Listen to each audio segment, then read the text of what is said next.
Hemen aurkeztuko dugun bizio hau bide horri zabalago baten parte da. Euskaltzaindia Euskararen norabideari buruzko formulazioen lan kolektibo bat eratzen ari da. Eta horren baitan nire egokitu zait, nolabait esan da, etorkizun ikuspegiaren ardatzak marraztea, baina prozesua aurkitzen den une honetan, esan ezagun nire erantzukizunaren pekoak direla hemen aipatuko ditudanak. Ez dut aurkezten beraz Euskaltzaindiko prozesuaren emaitza moduan, baizik eta abiapuntuko ponentzia moduan. Badu validazio maila bat, kontraste taldean eta Euskararen arlo guztietako 40 eragileen aurrean aurkeztua eta oihartzunan jasotakoa delako, baina bidea egin behar du eta une honetan ni naiz ponentziagile moduan honen erantzulea eta ez erakundea. Etorkizun ikuspegi kontzeptua erabili dugu izenburuan eta kokatu dezagun, ezta? Nolabait bizio adieran erabiltzen dugu etorkizun ikuspegi kontzeptua.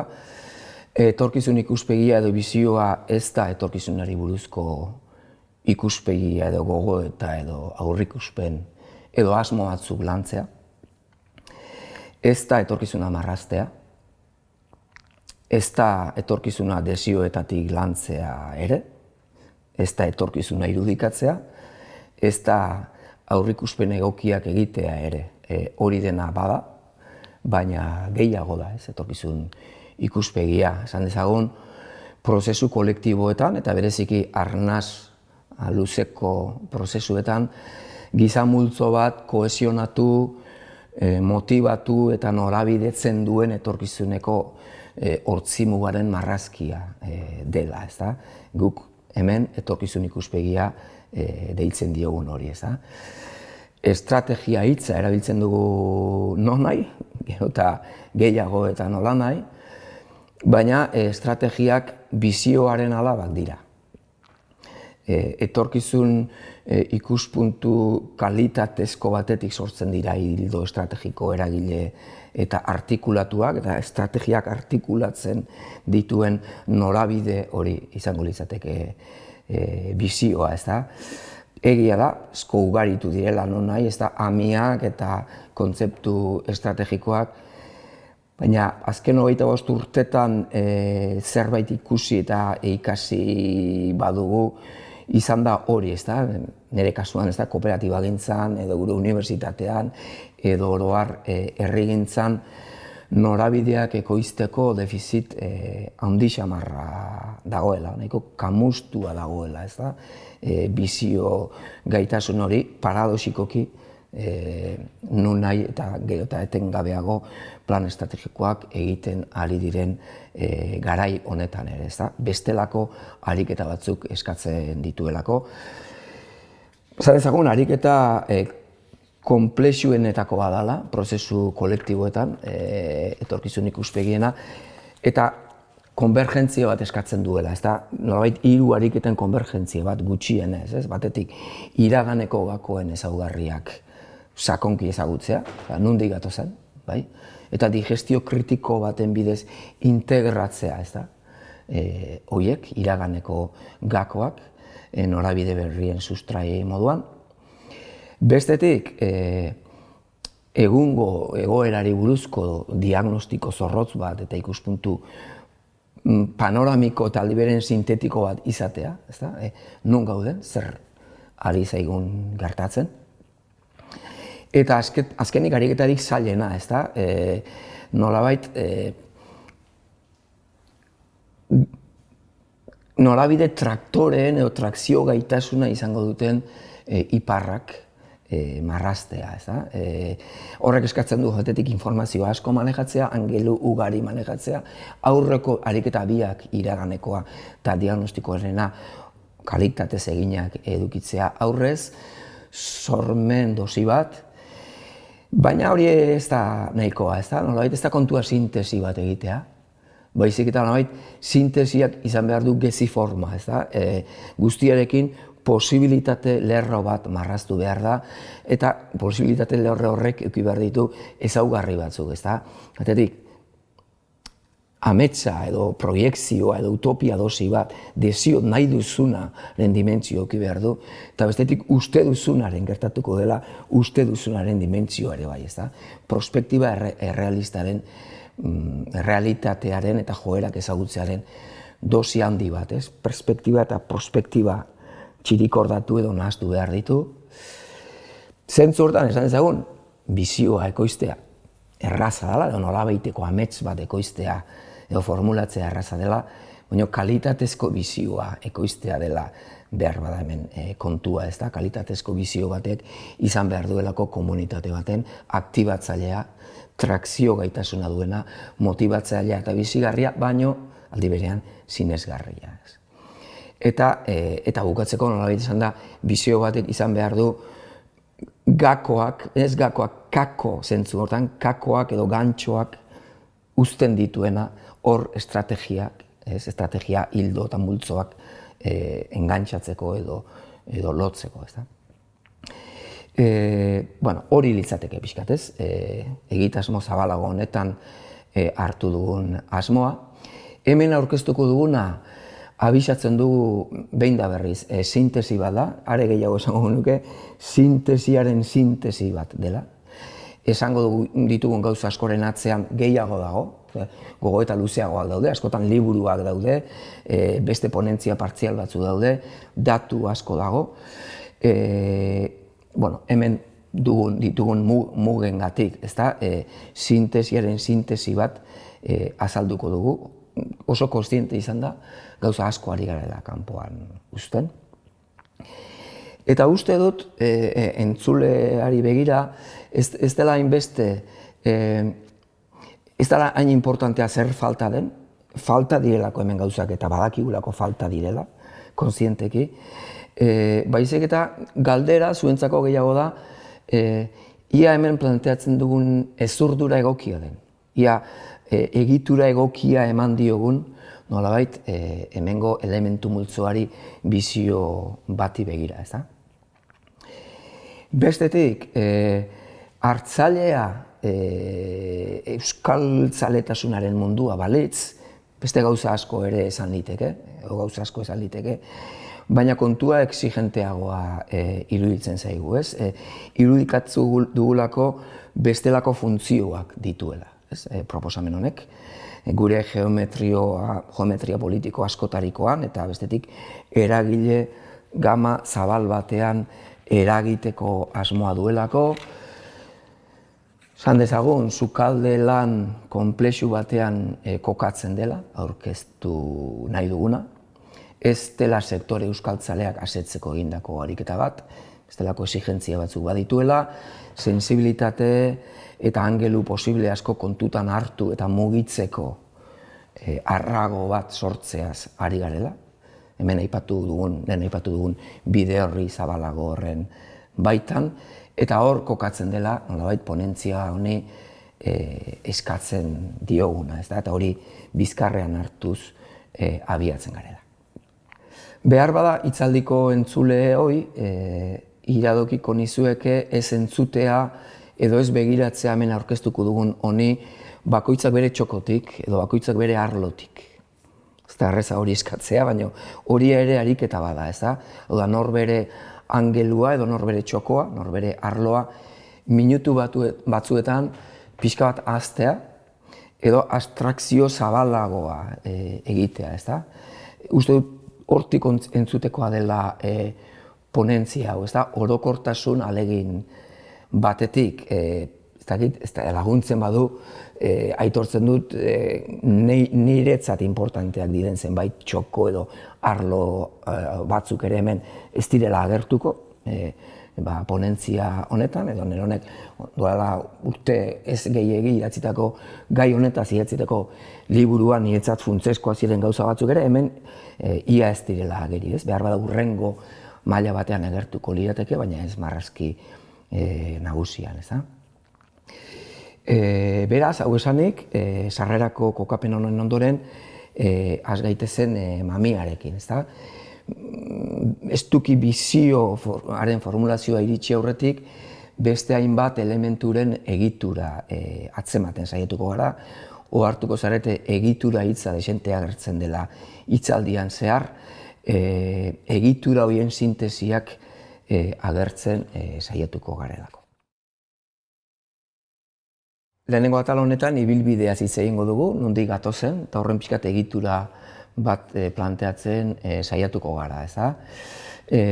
Euskararen biziberritze garaikide, biziberritze prozesu garaikidea izeneko hainbat hamarkadetako ziklo horretan kokatuko gara, baina lehenbizi izan behar dena da aro hau, Euskararen biziberritze aro hau zordun dela, aurreko aro askoren zordun dela, Euskararen inguruko eragiletza aspalditik datorren katea da, bai? Eta kate horretan kokatuko dugu azken aro moduan, esan ezagun 60 urte dituen eta ezaugarri jakinak, bereziak dituen Euskararen biziberritze prozesu garaikide hortan, ezta? Prozesu horren hasieran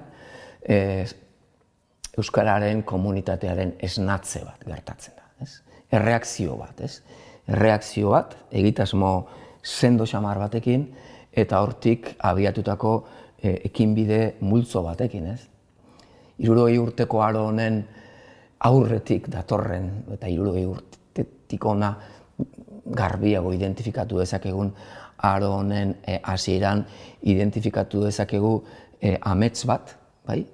Kontakizun zabalago baten baitako amets bat, baina gertatzen da esan ezagun jendearen mentalidadean, pentsamoldean, kontakizunean halako mutazio bat, ezta? Hau beste herrialde askotan ikusten da, ez da badago kontakizun bat, gure hizkuntza garrantzitsua da, zaharra da, gure identitatea da, baina horrek lotuta dauka, baina ez digu balio behar, ez di balio behar gure etorkizuneko aurrei benetan gizarte honetan aukera izateko. Ez da horrelako kontakizun bat ere bazen gure komunitatean, eta orain dela 60 urte inguru gertatzen da funtsezko mutazio bat, kontakizun horretan, ez da? Nolabait, hizkuntza zaharra genuen, hizkuntza zaharkitua genuen, baztertua genuen, baina kontakizun horrek dio hizkuntza hau izango da gure seme-alaben funtzio guztiak beteko dituen hizkuntza. Badator mundu moderno bat, bazetorren, bestelako mundu bat, bazetorren unibertsitatea, telebista, bazetorren mundu industrializateko bat, ikusten zen zetorren, eta kontakizun berri horrek esaten du mundu garaikide moderno horren hizkuntza gure seme-alabentzat euskara izango da, ezta? Askoz lehenago, hamarkada batzuk lehenago, Lizardik poetikoki formulatu zuena, ezta? Baina nik hizkuntza larrekoa, nahi haunat ere noranahikoa, ezta? Noranaiko adjektibo horretan dago kontakizun mutazio honen, geroago etorriko den kontakizun mutazio honen gakoa, ezta? Eta horrek sortzen ditu mota askotako jardunbide eta estrategiak, ezta? Egia da, amets honek bazuela beste dimentsio bat, ez bakarrik hizkuntza noranahikoa egitea eta etorkizuneko funtzio guztiak betetzeko prestatzen hastea, baizik baita ere nolabait hizkuntza eta bere kultura bazen gizarte justuago baten parte, gizarte justuago baten ametsaren parte eta beronen garraio. Ezta? Nolabait esan da, justizia baten parte eta justizia horren ametsaren garraio, ez? Eta esan dezagun, amets kombinatu honek txingurritegia martxan jarri zuela, ez da? Nolabait, erasotua sentitu zen txingurritegi hori hasi zela martxan norabide guztietan, eta amets horrek izan duela batetik bizio gaitasuna, bizioa ekoizteko gaitasuna, eta bestetik, eklosio indar bat, eta hortik gatozela, ez? Baina hau esan da gero garrantzitsua da baita ere 60 urteko ibilbide honen nolabait egitura ulertzea, ez? Eta zuhaitz baten egiturarekin marraztu izan dugu bai munduko beste eragile batzuei eta bai gure komunitatearen baitako eragile batzuei bizkat autokonpresio garatuago bat izate bidean, ez da? Zuhaitz egitura honetan agertzen dira esan ezagun euskararen garabide adarrak edo garabide multzoak, ez da, batetik korpusaren adarra, bai? Ezagutzen duguna, ez da, nolabait, euskara estandartzea batetik funtzio berrietarako eta bestetik funtzio espezializatuetarako terminologiak sortzea, bai, arlo guztietan, alegin ikaragarria eta bipila izan da, ez da. Bestetik hezkuntzaren adarra, eta hemen, esan dezagun, dagoela prozesu honetako intuizio genialenetako, ez da, ikastolen sorrerarekin, ez da, frankismo betean ikastola bezalako hezkuntza eredua sortzearekin, horrek ekarri duen ondorio guztiarekin, gero beste ereduetan eta unibertsitateraino eta bar. Helduen euskalduntzearen adarra, ez da, hemen 100.000-tik gora pertsona euskaldun dituena, ez da, gau eskoletatik hasi eta gaur egungo jardun bideraino, kulturgintzarena, bai, kulturgintza hizkuntz komunitate baten sorkuntza aparatua dela esan dezagun, ez da? Hizkuntz komunitate horretatik sortu litekeela agertzen duen jardun bidea, hasi ez dokamairu edo labegeri gandik eta literatura bertsogintza, eta beste hainbat arlotan, neurri batean olako prozesuetan kulturgintza izaten da baita ere gasolina simbolikoa, erregai simbolikoa ekoizten duena horrelako ibilbide baterako. Bestetik hedabide gintza, irrati eta prentsatik hasi eta gaur egungo interneteraino. Aisialdi antolatuaren garabide multzoa edo adarrak, intuizio hori, hezkuntza arautuarekin ez dela aski eta gaur egun eta aspalditik udalekuetatik eta hasita eta gaztetxoen eta gazteen bizitzan eragina handia duen beste arlo oso hori. Administrazioaren euskalduntzean egindako ibilbidea azken 40 urtetan, lan eremuaren euskalduntzean edo lan eremuaren hizkuntza kudeaketa. Badira beste adar batzuk ere aipatu litezkenak, baina zortzikote honetan utziko dugu momentuz marrazkia, ez da nolabait euskararen biziberritze prozesu honetako garabide nagusi batzuen marrazkia. Dena den, asko galdetzen digute, hainbat lekutan, eta batez ere atzerritik, ez da, ondo dago hau dena egin du, ez da, euskararen komunitateak 60 urtetan, baina zein dira sustraiak, ez? Nun abiatzen da, ez da, guzti hau egiteko energia edo indarra, ez? Eta hor, sustraietan batetik aipatuko dugu gizarte aktibazioa edo komunitate aktibazioa, hizkuntz komunitatearen aktibazioa, maila askotan eta maila, esan dezagun, adar maila guztietan. Bestetik, erakunde aktibazioa edo instituzio publikoen papera, ez da, erakunde edo aktibazio instituzionala, eta bien erdian kontakizunaren garrantzia, ez da, sustrai moduan, ez, nolabait, prozesu honen dimentsio motivazionala, ez, diskursoa, kontakizun baten ekoiztea eta bizio gaitasuna, ez da, nor gara, identitate kontakizun bat, nondik gatoz, iragan kontakizun bat, zertan gara eta noragoaz, etorkizun kontakizun bat, etorkizun ikuspegi bat, ez da. Esan behar dago, egitura honek badituela berezitasun batzuk euskararen komunitatean, ez da, eta honek mundu mailan ere askotan egiten gaituela beste batzuentzat inspiragarri. Eta da, 60 urteko prozesu honetan, lehen 25 urteak gertatzen direla eta bereziki hegoaldean instituzio publikoen, erakunde publikoen laguntzari gabe, laguntza ofiziali gabe, zesan nahi du honek, oinarriak gizarte zibileko erakundeetan eta gizarte aktibazioan daudela, ez da, prozesu honetan, ez da, hartzen badugu korpusaren adarraren oinarriak, frankismo garaian jartzen dira euskara batua eta terminologien hasiera. Hezkuntzaren intuizio eta garatze funtseskoa de ereduaren edo ikastolena ere frankismoan gertatzen da, helduen euskalduntzearen lehen eklosioa frankismoan gertatzen da, kulturgintzaren oinarriak ere hor jartzen dira, hedabidegintzaren parte mugatu bat jartzen da hor, aisialdi antolatuaren parte mugatu bat ere bai, eta esan dezagun, bai, azpiko bi sustrai hauekin, hau da, gizarte aktibazioaren sustraia eta kontakizunaren indarrarekin, bai, laguntza publikoak edo erakunde aktibazioa baino lehen jartzen direla zuhaitz honen oinarrietako asko, eta horrek ematen digu baita ere, gure autopertzepziorako pista bat, edo datu bat. Eta gero, jakina, bigarren aro honetan, badugula, nolabait esan da,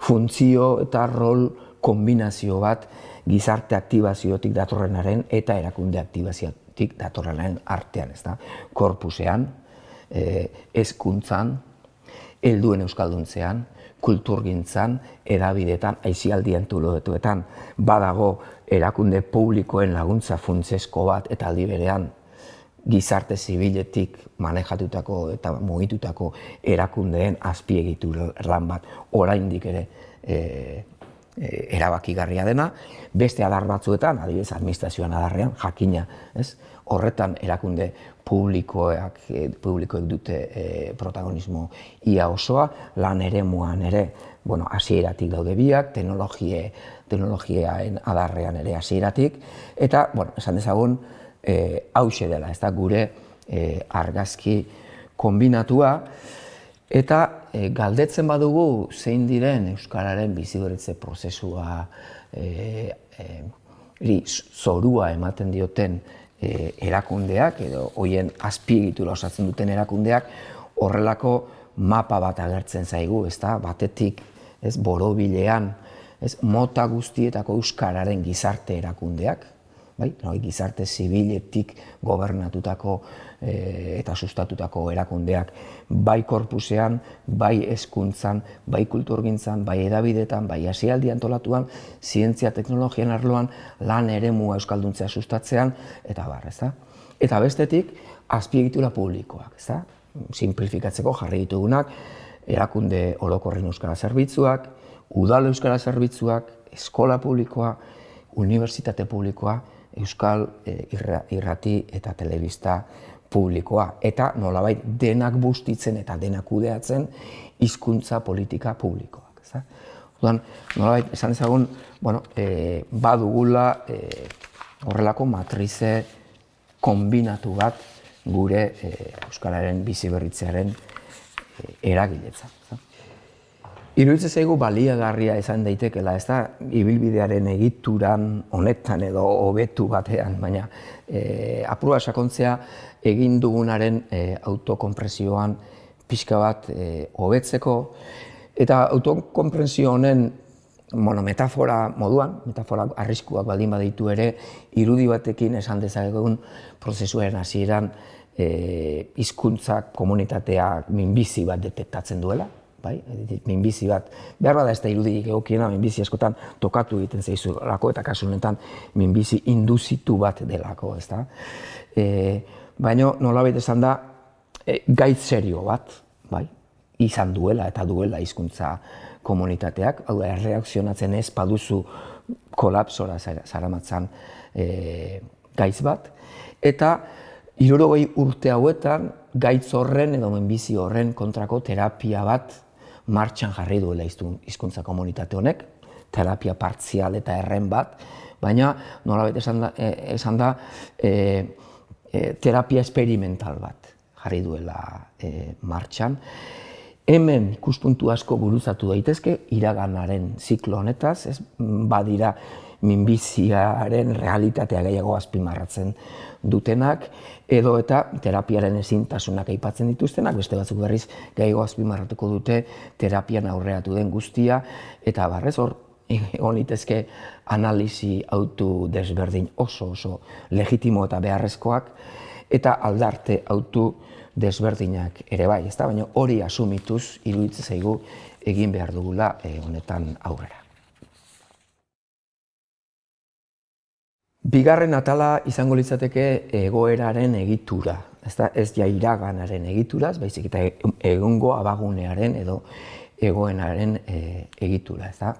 Prozesu zabalago baten barruan, badugu ponentzia bat espezifikoki diagnostikoaz, hemen azalduko duguna baino askoz ere xeheagoa horretaz, baina hemen nolabait labur, nolabait sintesi eragile bat aurkeztuko dugu. Egia da, nola goazen galdetuta, nola gauden eta nola goazen galdetuta, ez gaudela erantzun bateragarri xamarrak emateko moduan, gure artean hor divergentzia handia dago, logikoa da moduan, batetik arrakala politiko, estrategiko garrantzitsu batetik gatoz, bai herri moduan eta bai euskalgintzaren baitan ere, eta horri lotutako emozio, historio, ideologia ondar, uste mindu eta frustrazioak, frustrazioek pixua dute.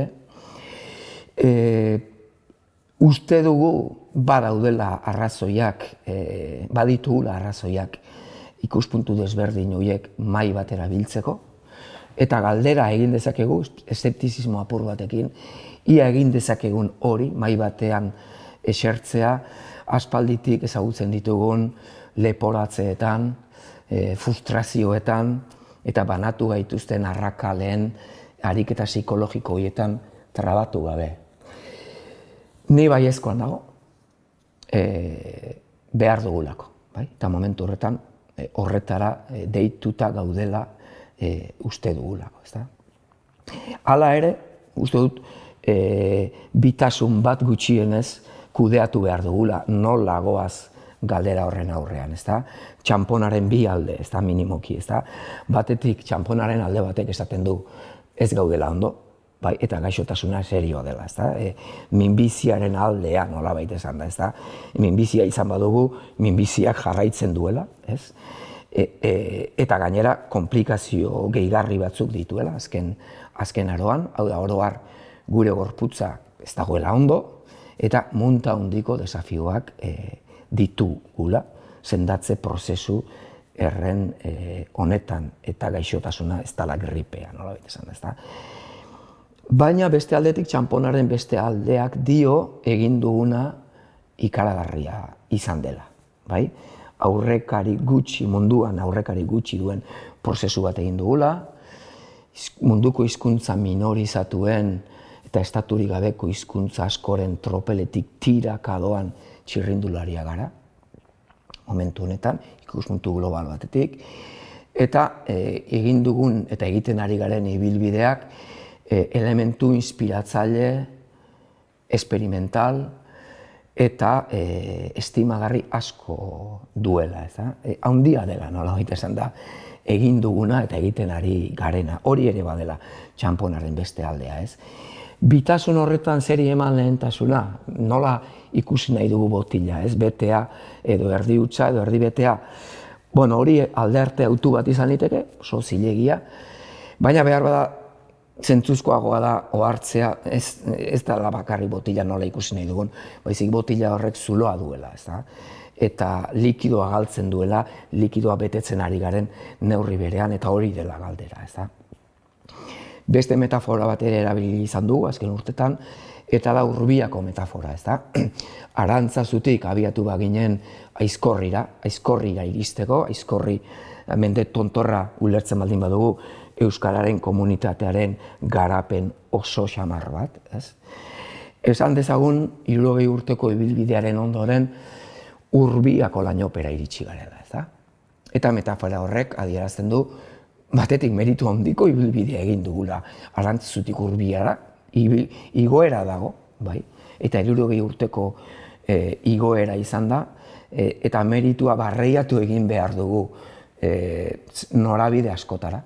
Baina pixkat Urbiako lainopeak erakusten du baita ere norabide krisi bat, mendizalearen norabide krisi tipikoa, lainoa sartu da, uste genuen gertuago dela, eta gainera, eta nundi da, handik, badago hor norabide krisi bat, gero zehatziago azalduko duguna, zentzu askotan, eta hor Urbian, uste dut abaguneak ematen dizkigula bi aukera, eta da, batetik bertan goxo egitea, eta moteltze zantzu batzuei men egitea, eta Urbiako fondan txorizo jaten geratzea, eta gero beherantz egitea, segurezko ez.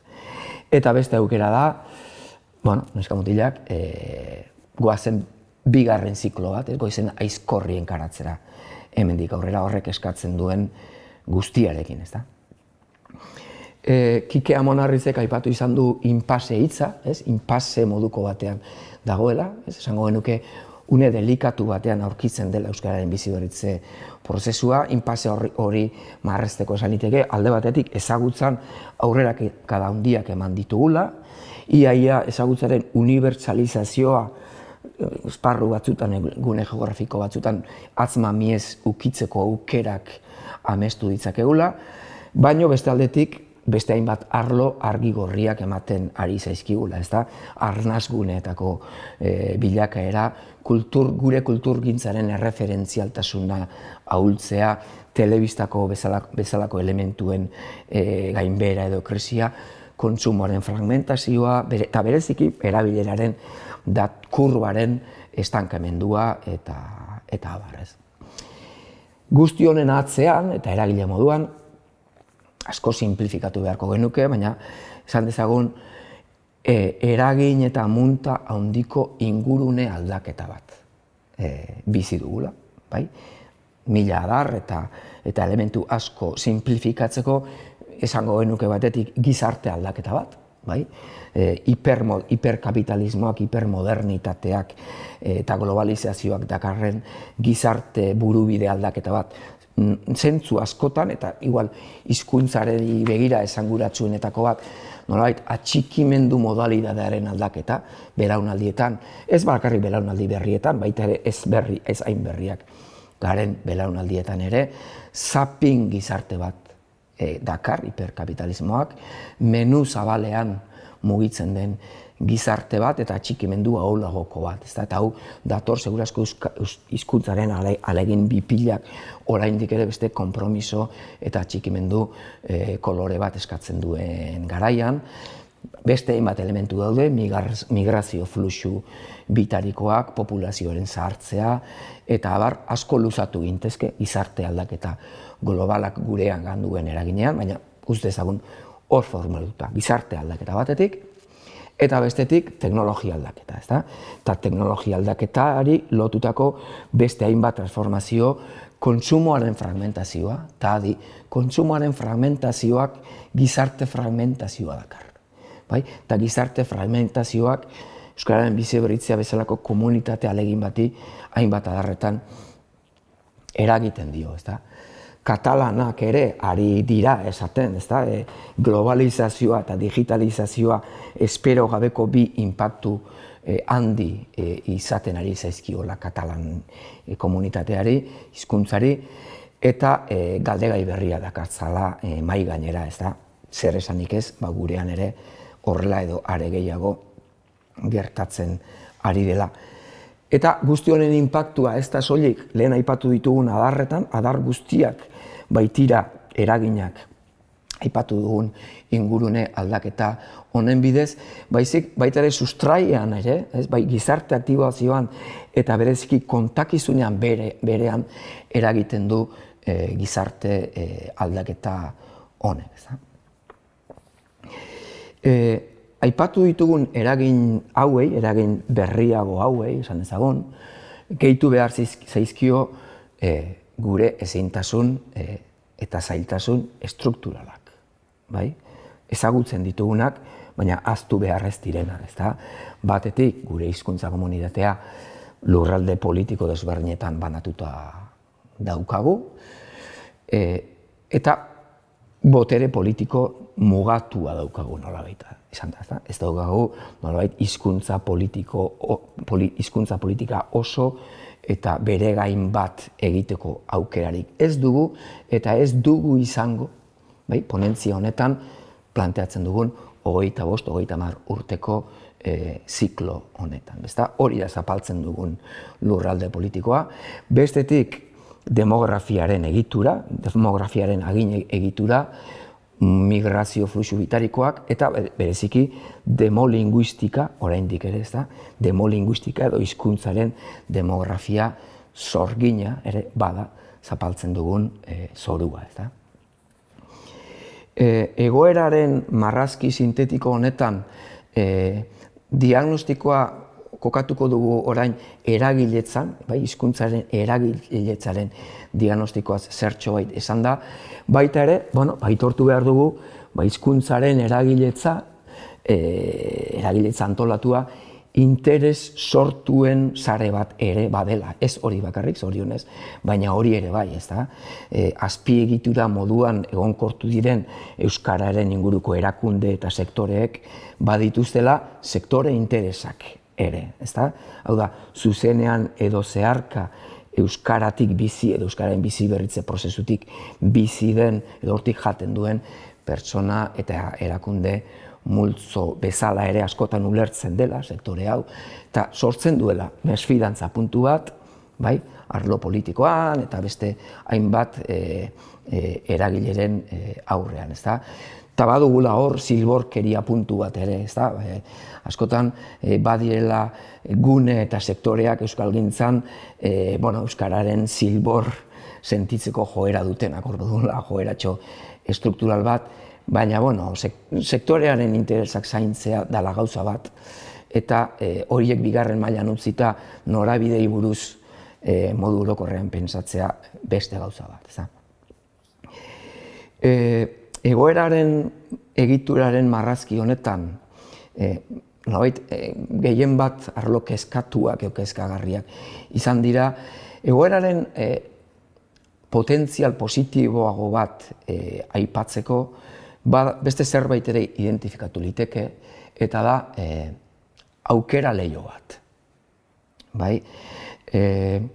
Esan dezagun, adostasun politiko berriak lortzeko aukera zabaltzen duela aro honek hainbat arrazoiengatik, ezta? Egia da batetik kultura politiko desberdin anitzen konkursoa behar duela, hizkuntz politikaren inguruko adostasunak, baino baita ere egia da, euskaltzaletasunetik gertuen egon diren bi kultura politiko orain arte ezinezko izan dutela, aurreko aroan ezinezkoa izan dela haien arteko akordio politiko zabal txamar bat gai honetan, ez da? Eta esan dezagun bi mundu abertzaleen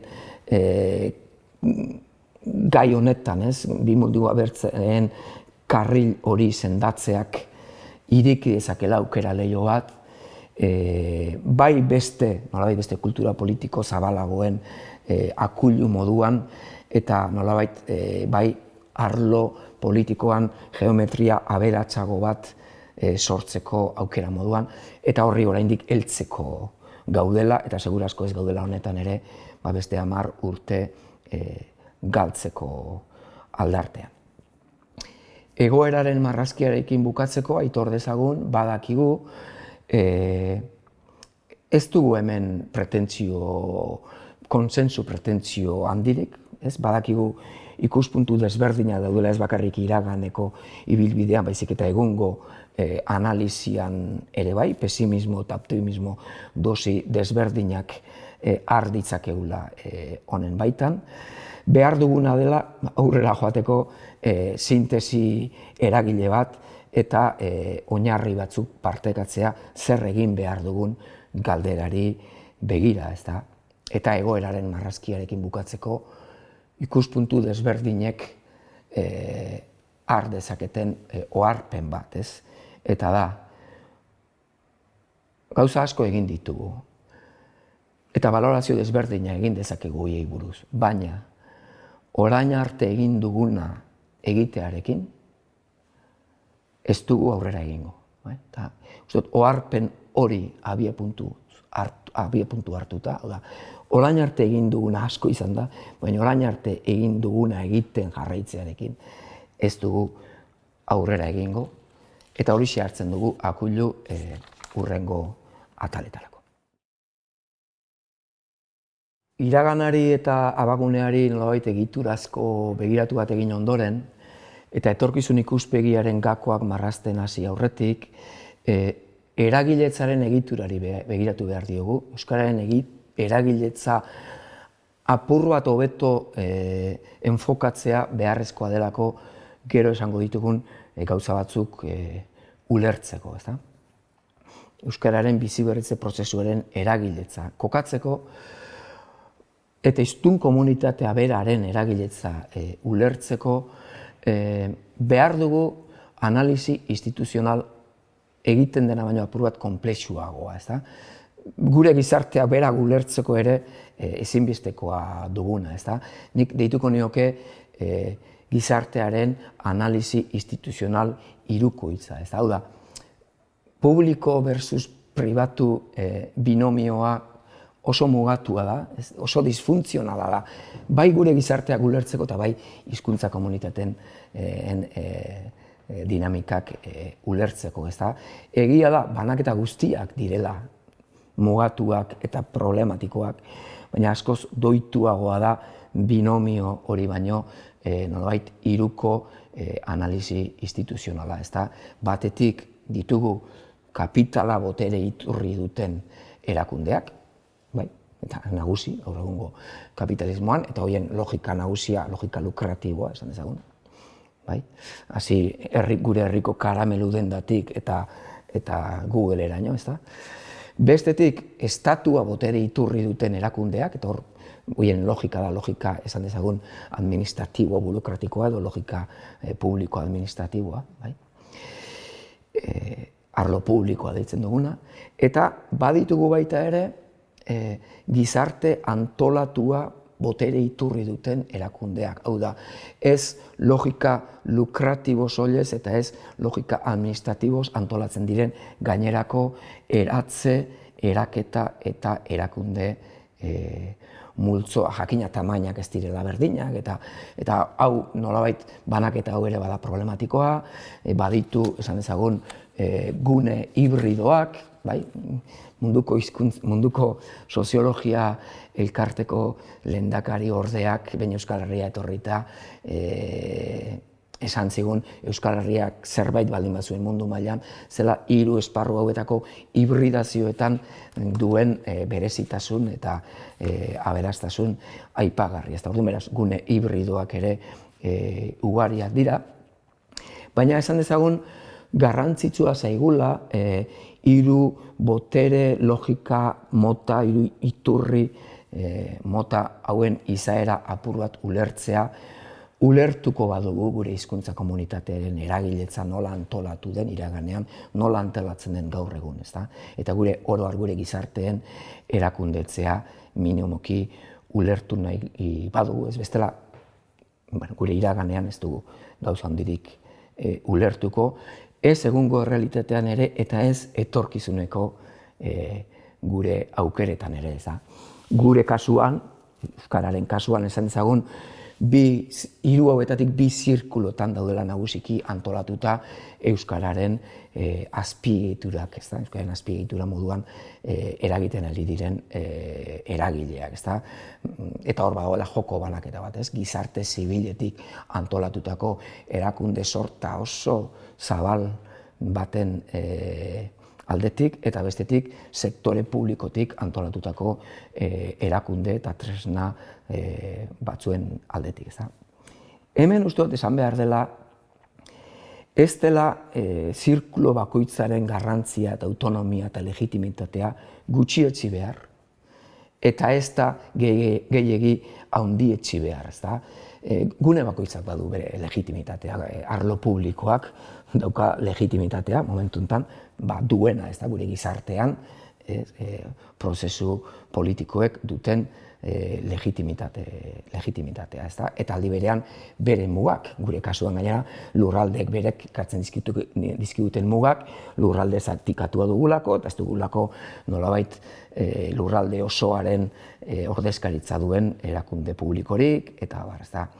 Bestetik gauza bera, ez da gizarte erakundeei begira, ez da, badute haien legitimitatea, batetik legitimitate historikoa, eta bestetik haiei eusten ari den gizarte zatiaren indarra, baina bere mugak ere bai, ez da, besteak beste, euskararen gizarte erakundeen mugak dira, hori, ez da, sektorea direla, ez da, eta askotan sektoreek legitimoki, baina sektore interesak garatzen dituztela, eta askotan interes orokorrak zabalagoak izaten direla, ez da, ulertu behar dugu euskararen biziberritzetik biziren zuzenkido zehark euskararen biziberritzetik jaten duen hainbat sektore ditugula, eta gizarteko beste sektore askotan, beste arlo askotan gertatzen den moduan, horiek interes partikularrak ere garatzen dituztela, eta askotan politikak pentsatzerakoan,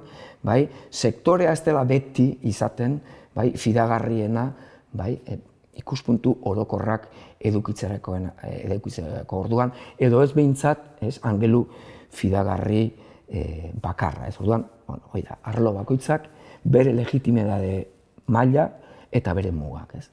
Dena dela, erakunde publikoak, gizarte erakundeak, azpiegitura banaketa horretatik harago bada beste gogoeta bat egin beharra, eta da oso erakundetze dentsitate handikoa dugu euskalgintzan, bi arlotan, sektore publikoan eta sektore sozialen esan dezagun, baina erakundetze horrek badu arrisku reala ahultzeko esan dezagun hizkuntza biziberritze prozesu batek behar duen beste dimentsio bat, eta da mugimendu dimentsioa.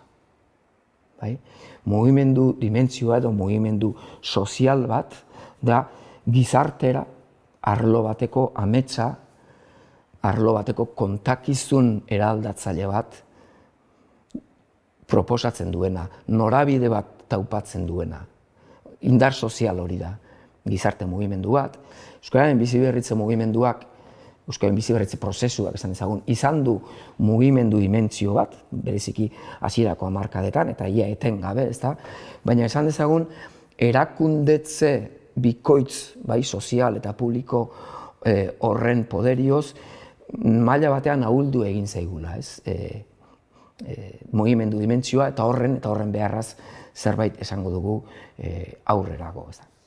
Euskararen biziberritzeko eragiletzan kokatu beharreko beste banaketa importante bat, da batetik daukagula gizarte ikuspegia garatu beharra, eta bestetik komunitate ikuspegia garatu beharra.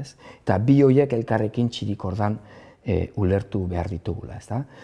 Aldi berean, gizarte dimentsioa eta komunitate dimentsioa bereiztu behar ditugula, aldi berean elkar osatzeko eta elkarrekin ulertzeko. Eta behar dugula Euskararen gizarte politika bat, eta aldi berean Euskararen komunitate estrategia multzo bat.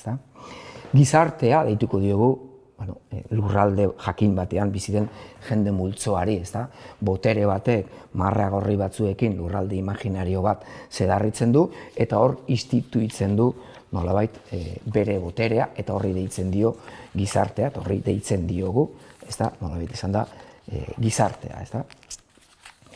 Eta botere publikoari, logikoki, dagokio politika publikoak egitea lurralde horretan bizi den biztanle guztiarentzat, gizartearentzat. Komunitatea beste dimentsio bat da, soziolinguistikak dioskuna da hizkuntza prozesuak ulertzeko hizkuntza komunitate kontzeptua ulertu behar dugula, entitate bat dela, entitate sozial bat dela. Lurralde adskripzioetatik harago dagoen entitate bat da, lurraldeak zeharkatzen ditu, kasu askotan, munduan etengabe hori ikusten dugu, besteak beste, 200 estatu eskaz daude eta 7.000 hizkuntza orduan, dena esana dago. Edozein kasutan, bi dimentsio dira, oso eite desberdinekoak, gizarte territoriala eta hizkuntza komunitatea. Baina biak dira entitate. Komunitatea da azkenean zerbait komuna partekatzen duen giza multzoa, kasu honetan hizkuntza partekatzen duen giza multzo espirala, oso inklusiboa, hizkuntza hiztun osoak direnetik, nolabait beste era simbolikoago batean, hizkuntza komunitate horretan parte hartzen duten eraino. Espiral ireki bat da, baina entitate bat da bere logikak eta bere garabideak dituena. Hau, badakigu apurat kosta egiten dela, zenbait sektoretan hau ulertzea, nahiz eta soziolinguistikak nahiko argi erakusten duen, ez dagoela gaur egun, eta inoiz ere, hizkuntza biziberritzeko prozesuak pentsatzerik komunitate terminotan ere pentsatu gabe, ez dakit adibidez. Gure iraganean ere ikastolak sortzea, etzen izan gizarte politika bat.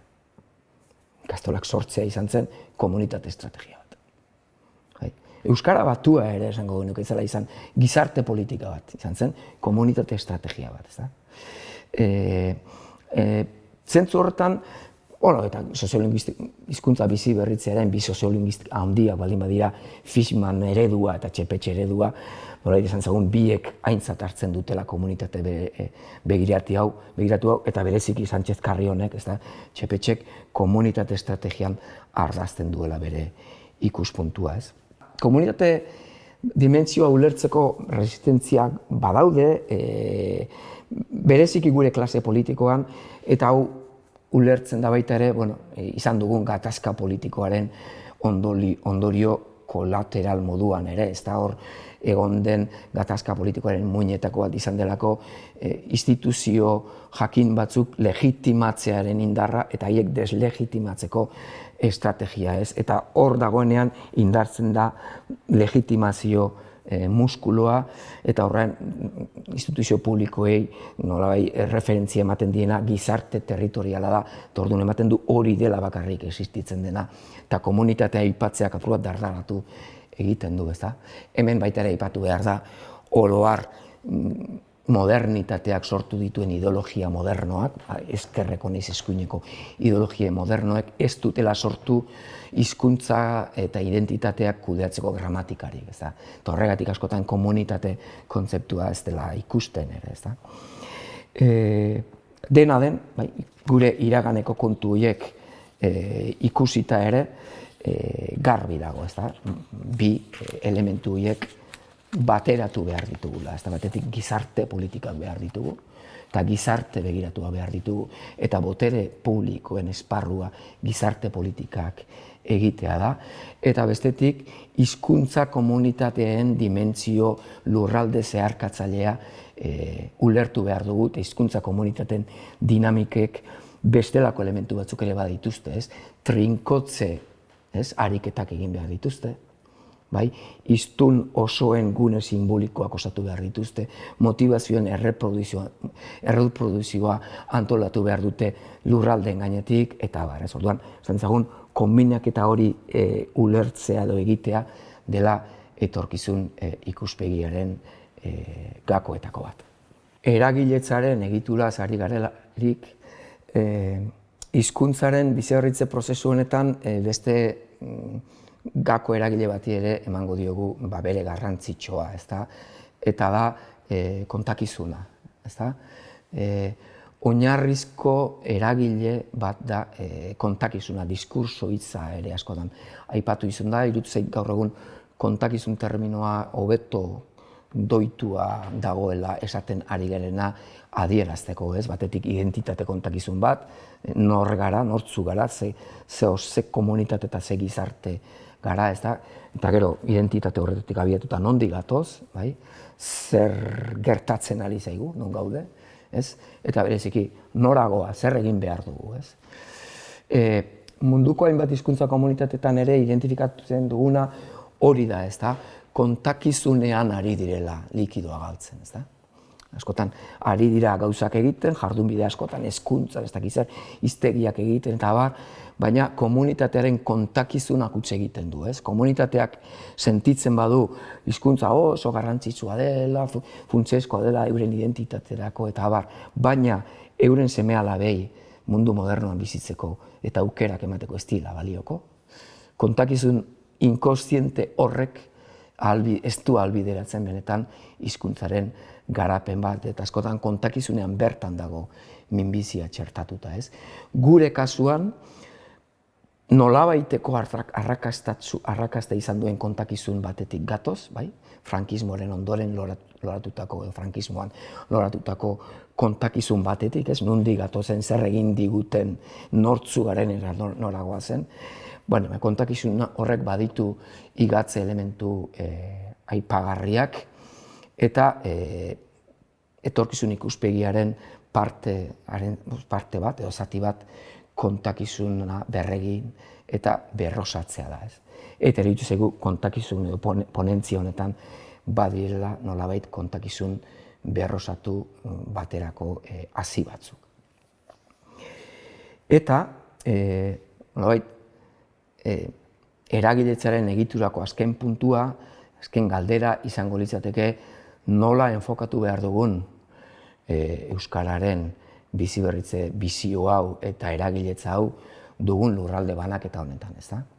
Badakigu, botere lurralde zatikatuan bizi dela gure hizkuntza komunitatea, garbi dago ez daukagula baldintzarik eta ez apur batean izango ere gizarte politika bakarra eta bateratua egiteko. Eta orduan, lehen egin dugun bereizketa horretan, zera pentsatzea eta zera egitea dagokigu, ezta? Batetik, komunitate estrategiek zeharkatzaileak izan behar dute. Lurralde zeharkatzaileak dira gure komunitate estrategiak.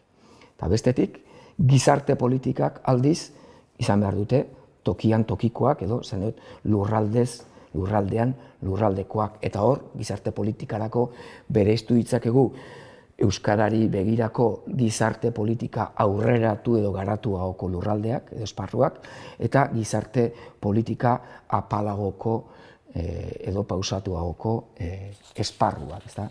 Zentzu horretan, holako eskema konbinatu bat egin beharko dugu, gizarte politika mailakatuak batetik eta komunitate politika zeharkatzaileak horien azpian edo gainean, nola ulertzen dugun. Eta zentzu horretan, gure bizio honetan, planteatzen dugu esparru kontzentrikoen aldiberekotasun bat, aldiberekotasuna, hau da, aldiberean pentsatu behar dugula hizkuntzaren bizioa lurralde bakoitzaren baitatik eta hizkuntza komunitatearen osotasunetik. Osotasuna eta lurralde bakoitzaren baitako oldozpena bateratuz. Bizioaren proposamen mamian sartu aurretik, atal honetan egingo dugulako hurbiltze ariketa bat, ze koiunturatatik eta ze aldarteetatik hurbiltzen garen bizio elementuak planteatzera, ezta?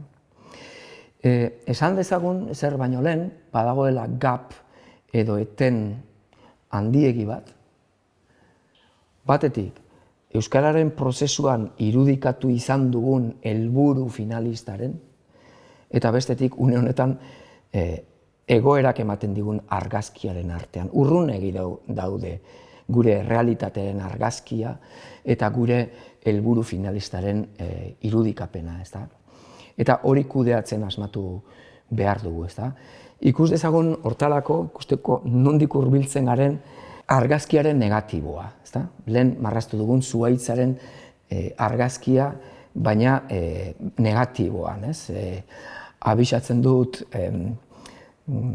sensibilitatea handiko personentzako behar bada gogor xamarrak izango direla orain datozen eskemako irudiak, ezta? Ikusten baldin badugu, ezta, lehen marraztu dugun zuhaitz horretan korpusaren adarra, esan dezagun, adierazkortasun arazo estrukturalak dituela gaur egungo euskaldungoaren multzo oso zabal batek eta hortik likido zati importante bat hortik ere galtzen ari garela. Hezkuntzaren adarrak edo hezkuntzaren estrategia multzoak ez duela lortzen ezagutzatik eragilera pasatzea, hau da, euskaldun osoak, motivazio sistema, gaitasun sistema osoa duten euskaldunak ez dituela lortzen hezkuntza sistemak, eta hortik ere likidoaren zati handi bat galtzen ari garela. Helduen euskalduntzean behar bada eta ikuspuntu negatibotik motivazio instrumentala nagusitzen dela arlo horretan. Gure kulturgintzan digitalizazioaren fragmentazioak erasaten digula, gure kulturgintza, eta horrek arazo estruktura dakarzkiola kulturgintzaren arlo batzuei. Edabide egintzan ere gauza bera, garai batean aurrikusi edo pentsatu genuen edabide eskema inpaktatua dagoela fragmentazioaren aldetik, fragmentazioan funtzioak, komunikazioaren funtzioak minorizatuagotzen direla. Aisialdi antolatua momentu honetan nagusiki ez euskalduna dugula. Administrazioan bai, zerbitzuak eta benetan lan hizkuntza eta zerbitzu hizkuntza euskaraz garatzen hamarkadak daramatzagula, baina asko falta zaigula eta bada motel goazela, bai. Lan eremua momentu honetan masiboki ez euskalduna dela, eta iaia esan dezagun erdalduntzailea ere badela kasu askotan, lan eremua. Eta sustraiei dagokienez berriz, gizarte aktibazioari dagokionez, euskalgintza oso erakundetua eta oso sektoretua dugula, baina mugimendu dimentsioa ahulduta dugula, eta kontakizunean berriz, kontakizunaren arloan, prozesu honen hasierako, zikloaren, aroaren hasierako kontakizun bipil hori, ahultze sintoma adierazgarriak ematen ari zaigula. Beraz, nolabait esan da, hor badago horako eten handi xamar bat, orain marraztu dugun argazki edo marrazki negatibo honen, eta dakargun helburu formulazioaren artean, formulazioa baldin bada Euskal Herri Euskalduna, zer da Euskal Herri Euskalduna, normalizazioa, zer da normalizazioa, zer da normal, edo eta hasierako amets horren zera, formulazioa, funtzio guztiak beti euskaraz, ez? Zer dira funtzio guztiak gure bizitzan gaur egun egiten ditugunak, ez? Eta zer litzateke horiek beti euskaraz egitea, ez da? Hau da, zentzu hortan hor ez dago sinesgarritasunik, ez? Ez dago fluxurik, errealitatetik ametserako zubiaren artean, ez da? Apurtu egiten da zubi hori, ez? Ez du funtzionatzen horrela, ez da? Guztiari eusten dion kontakizunak eta horren proiekzioak, ez? Beraz, nolabait esan da egoera honetan dagokigu batetik hurrengo aroaren edo hurrengo arorako etorkizun irudikapen finalista birformulatzea eta bestetik errealitatearen planoan politikan jauzi nabarmena egitea. Hau esan da, irakur dezagun berriro sintetikoki egoera, ez da? Batetik bizi ditugu ezintasun estruktural batzuk, lehen labur-labur aipatu ditugunak, ez? Estatu politika bere gain bat egiteko ezintasun eta muga ezagunak ditugu eta ziklo honetan izango ditugu, bai? Hedabide markoa ere gero eta modu azkorragoan ezintasun esparru bihurtu zaigu.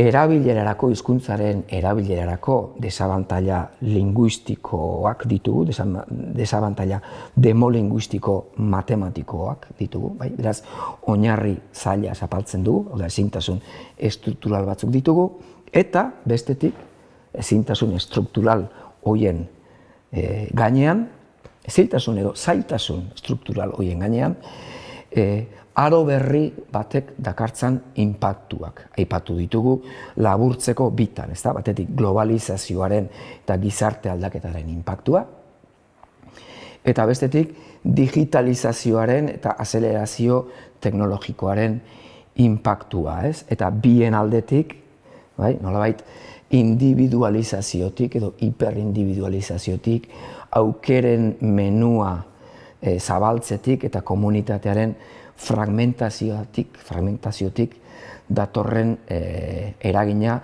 gurea bezalako prozesu baten oinarria bera inpaktatzen edo igatzen dutenak, ez da?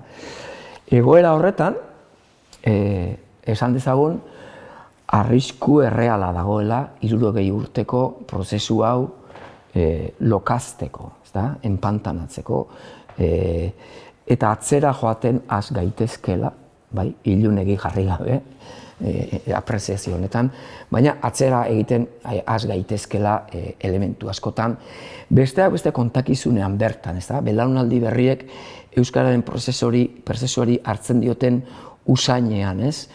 Sinesgarritasun falta horretan, ez? Eta horrek eragiten duen ilusio igatzean, ez da? Horren sintoma batzuk igartzen hasita gaude belaunaldi berrietan, are umeengan ere, ez? Gero eta goizago, ez da? Eta umeek oso antena argia izaten dute olako gauzetarako, ez? Sintomak baditugu, ez? Atzera prozesu kezkagarri bat hasteko arriskuari dagokionean, ez da? Badakizue gainera, askotan prozesu fisikoetan ere, zerbait aurrera doanean geratzen denean edo pitxintxo milimetro bat ere atzera egiten baldin badu, gero zailago izaten dela horren rebertsioa, ez da? Eta egiten inoiz ibili zareten guk kargatutako gurdi bat eskuz di animali gutxiago da gure etxeetan, eta bazoaz harriz edo eskombroz kargatutako gurdi bat aldapangola bultzatzen, eta gora doan bitartean nekez baino hor zoaz, ez? Baina gurdia hasten baldin bada gelditzen.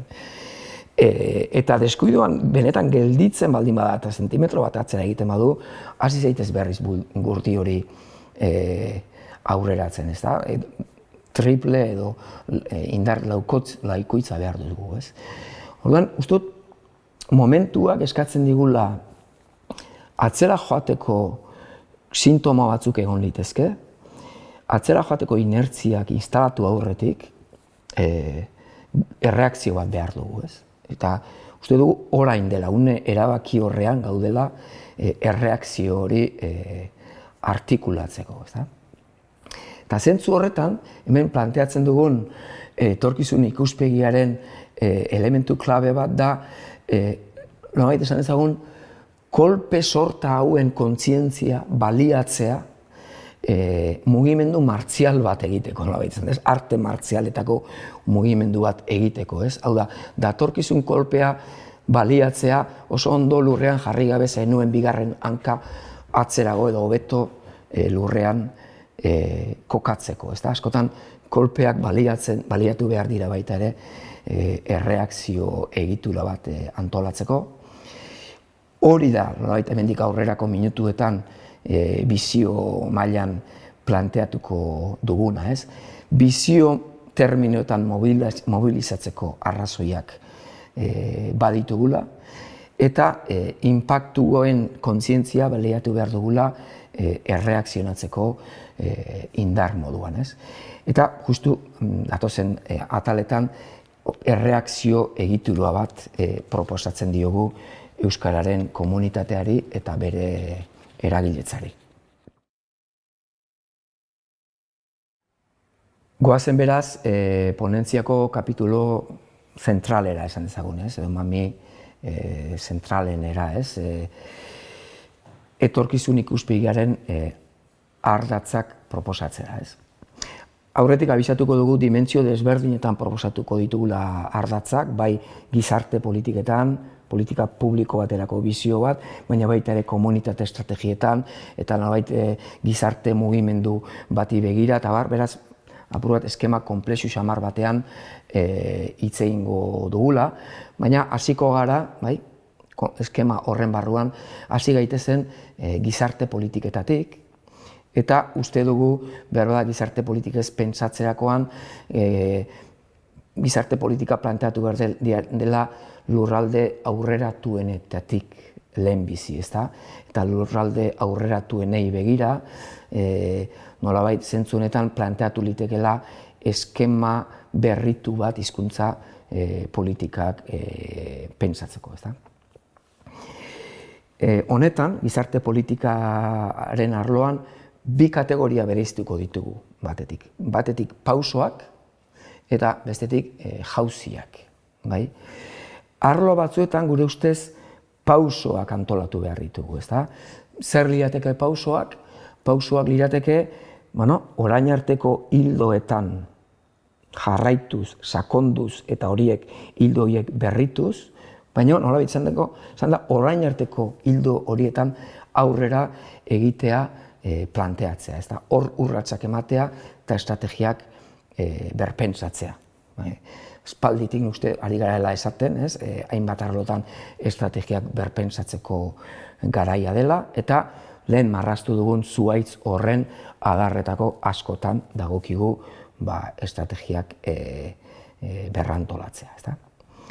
Beste kategoria bat litzateke jauzia, ez da, pausoak eta bigarrena jauziak, ez? Jauziak izango lirateke pausoetatik harago. Ez gara enbeste hitz egiten orain arteko hildoetatik aurrera egitea, baizik eta arlo batzuetan orain arteko hildoetatik harago eskala handiko operazio edo eskala handiko apustuak planteatzen ditugu, ez? Edo eskala handiko apustu edo operazio planteatzen direnean hoiei deituko diegu jauziak, ez? Eskala handikoak, bai, batetik arlo horretako matrize aldaketa, bai, eskatzen dutenak, edo eta arlo horretan inbertsio publiko edo inbertsio humano aipagarria eskatzen dutenak, ez? Orduan, bueno, hasi gaitezen pausoetatik, eta gero joango gara jauzietara, ez da? Pausoetan, ez da, bat, adibidez korpusa, ez da? Hemen esan beharra dago lan ikaragarria egin dela, ez? Aurreko hamarkadetan korpusean, korpusaren araugintzan eta terminologian sendo xamar gatozela, eskertuak egoteko arrazoiak ditugula komunitate moduan honetan jardun duten erakunde eta pertsonei, bai? Baina, korpusaren arloan ere, bai, hizkuntzaren baliabide multzoan ere, nolabait esan da, baditugula, ez, zer pentsatuak, ez, bereziki adierazkortasunaren aldetik ihes egiten digula likidoaren parte batek, euskaldun multzo zabalen ahoetan euskarak kolore arazoak dituela, ez? Hau da, askotan kolorea falta zaiola, kolore hitza erabiltzen duenik, beste batzuk erabilizakete euskara hizkuntzaren dimentsio estetikoa deitu dio norbaitek, edo jariotasunaz, edo erdarekiko gaitasun erlatiboez, ez? Baina hor badugu problematika multzo bat, prozesu honetan bertan Olatz Altuna eta Jon Aizpuruak egindako diagnostiko zehatz eta zorrotzean esaten dute, hiztun multzo handi batek hiztun gaitasun kualitatibo makalaren aldetik galtzen duela likidoa, edo esan zagun, hiztun multzo handi bati hizkuntza gaitasun kualitatibo makalak bete-betean eragiten diola bere erabilerari, ez? Hizkuntzaren potentzia espresiboa lantzea dagokigu, hori erraztea, minimoetara hurbiltzea, eta hori ere bada korpus lan bat, ez? Korpusa ez da bakarrik kontu linguistiko bat. Korpusa input soziolinguistikoak dituen elementu bada, eta adostu behar dugu adibidez itanoaren lekua, bai? Gaztaroan eta oso praktikoa gertatu daitekena, hizkuntzari kolorea eta adierazkortasuna lantzeko, zer egin nahi dugu itanoarekin, zer egin behar dugu euskalkiekin, bai? Nola mailakatu behar ditugu, bai, Txepetxek aipatzen dituen adibidez hizkuntzaren funtzio familiar, lokal, profesional eta nazionalak, eta hor nola kokatu hizkuntzaren erregistro desberdinak, euskalkiak hor nola txertatu funtzio nazionalak batuari nola esleitu, hor bakoitzaren lekuaz eta badago zer pentsatua korpusaren estrategian ere. Beste bat kulturgintza, ez garbi dago, kulturgintzak esaten ari garen guztiaz gain badituela desafio eta problematika espezifikoak. Duela 10 bat urte, 12 estrategia marraztu genituen euskal kulturgintzaren bizio baterako gure ustez balio dezaketenak, apenas jarri diren martxan, hitz egiten zen 12 ziren, baina laburtzeko, tokiko kulturgintza amateur sarearen indartzearen eta artikulatzearen berebizikotasunaz, eta erresonantzia kutxa antolatzeko moduez, eta kultur arloak ekosistema moduan antolatzeko estrategiaz, eta abar, ez? Badira hor biziorako elementu batzuk, ez gara luzatuko, baina esan dezagun, oro har kulturgintzak ere behar dituela pauso batzuk, ez da? Zer esanik ez, administrazioen euskalduntzean, bai, langileen profila eta ezagutza zertifikatzeko prozesuetatik harago, bai, euskara lan hizkuntza eta zerbitzu hizkuntza orokortu bihurtzeko prozesu sinesgarrietara jo behar dugu, eta hor asko dago egiteko danok dakigun moduan. Beste arlo bat, teknologia eta eremu digitala, hor ere lana eginda azken hamarkadetan, ikaragarri lan estimagarria, gero eta garrantzitsuagoak izango dira arlo hauek, hizkuntzen teknologiak, espero gabeko posibilitateak datoz, hori ari dira mahai gainean jartzen, eta hortan ere badaukigu etengabeko pentsamendu estrategiko bat izatea, adimen artifizialak eta abar dakartzaten desafio eta aukera berrien arloan, ez da.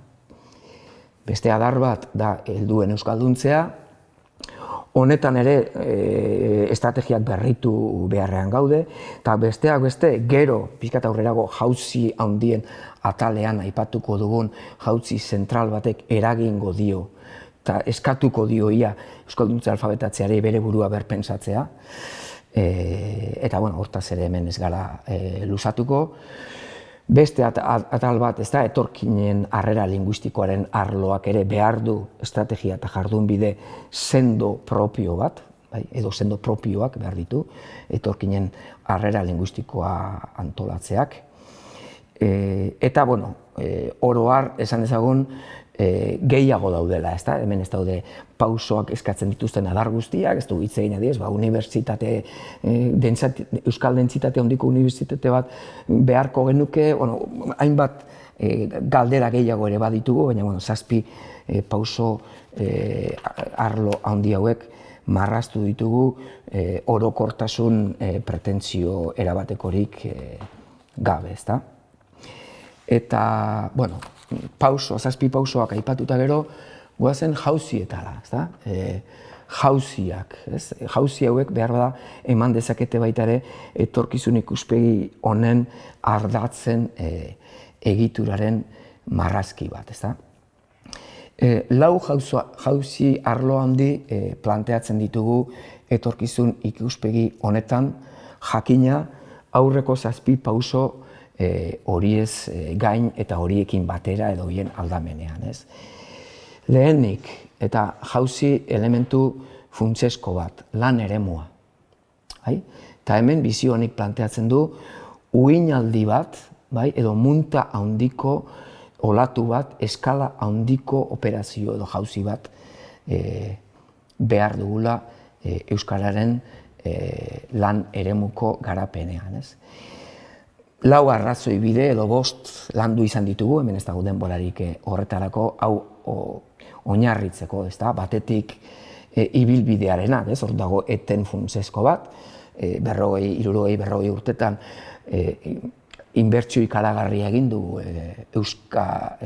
hezkuntza euskalduntzeko, esan dezagun bere arazo ikaragarriekin, baina nolabait masiboki ezagutza behintzat hezkuntzaratzea lortu dugula, baina gero hortik datozen belaunaldiek aurkitzen dutela masiboki erdelduna den lan esparru bat, ez? Eta orduan, iaia ibilbidearen koherentziak berak eskatzen duela lan eremuari heltzea hurrengo aro batean, ez?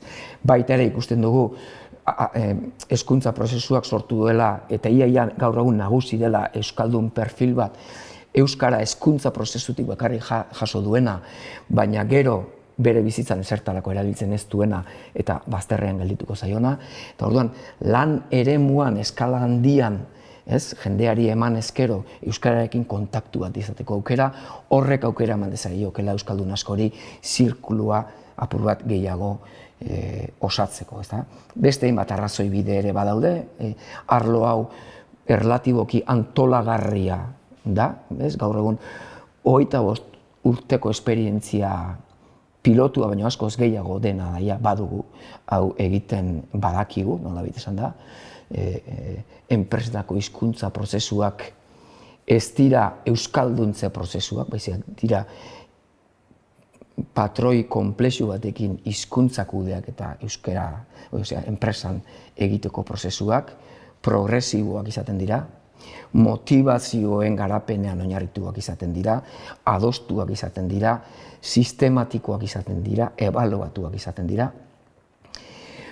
Arlo honek segurasko eskatuko du euskalgintzan inoiz egin den prozesurik artikulatuena, eremu handiko erakunde publikoen, tokiko erakunde publikoen edo udalen tokiko euskalgintza antolatuaren eta beso teknikoaren arteko prozesurik inoizkorik artikulatuena.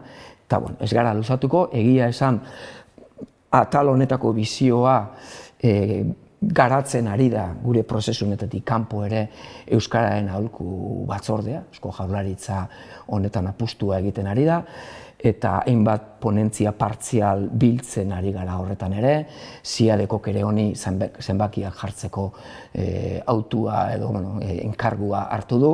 Orduan, esan ezagun, arlo hau, arlo honetako bizioa osatzen ari garela poliki-poliki, ez?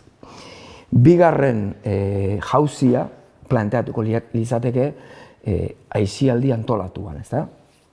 Badakigu, gaur egungo gizarte bizitzan, gero eta leku aipagarriagoa duela, haur eta gazteen eskola araututik kanpoan egiten den jardun multzo horrek. Kirola erdigunean dela, segurazko, bai? Baina ez bakarrik kirola, musika, gaur egun jardun antolatuak asko dira gure herrietan, eta nolabait bizio honetan planteatzen dena da haur eta gazteen aisialdi antolatuko hizkuntza plan nazional edo orokor bat, ez? Nazional, hizkuntzaren komunitate osoa hartuz termino horrekin, ez da? Kirolaren hizkuntza plan bat, segurazko erdigunean duena, baina hori baino zabalagoa, ez? Haur eta gazteen aisialdi antolatuko plan edo olatu orokor bat, ez? Hirugarren jauzi arlo handia planteatzen dugu hedabidegintzan. Eta hedabidegintzan, bizi honek planteatzen duena da euskarazko hedabidegintzaren matrize aldaketa bat. Esan dezagun, azken 40 urte hauetan izan dela matrize bat, bai? Eta izan da nagusiki esparru zabaleneko, esparru nazional zabaleneko ikus-entzunezko handien aldeko apustu egitea. Bai, bereziki EITB-en konzentratuz, arlo honetako eta beste arlo askotako baliabideen 90% baino gehiago. Gertatzen dena da, ikaragarri goitik bera aldatu dela hedabide ingurumena, bai? Digitalizazioak fragmentatu egin duela, ez? Hedabidegintza eta kontsumoa eta horrek joku arauak aldatu dituela, eta orain dela 40 urteko eskemak ez digula balio, ez digula hainbeste balio, ez? Orain dela 40 urtetik martxan dugun matrize horrek ez diola erantzuten momentu honetan euskararen garapenaren beharrari, ez? Segurazko datorren aro honetan, esparru handiko komunikazioan euskara beti izango da minoria txikia, oso txikia. Horrek ez du esan nahi hor indarra jartzen jarraitu behar ez denik, baina esparru esan dezagun nazional edo esparru handian, baditugu eta izango ditugu zailtasun handiak, ez? Badago aukera historiko bat eskualdeko komunikazioan, tokiko eta eskualde komunikazioan euskarak lidergoa hartzeko. Eskualde funtsesko askotan lidergoa, eta beste gainerako eskualdeetan funtzioa aipagarria hartzeko. Eta uste dugu oraindik ez dela berandu mugimendu hori egiteko. Bai? Egia da hau planteatzeak, matrize aldaketa hau planteatzeak interes sektorial, politiko eta inertzia logiko asko, interes sortu asko eta sare izugarri bat apur bat molestatzea eta mugitzea ekarriko duela, badakigu.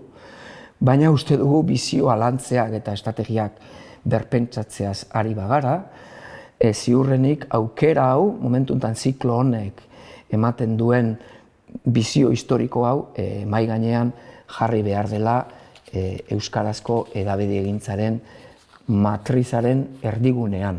Jakina, aldi berean, esparru handiko hedabideen arloa abandonatu gabe eta horri eutsiz, bai?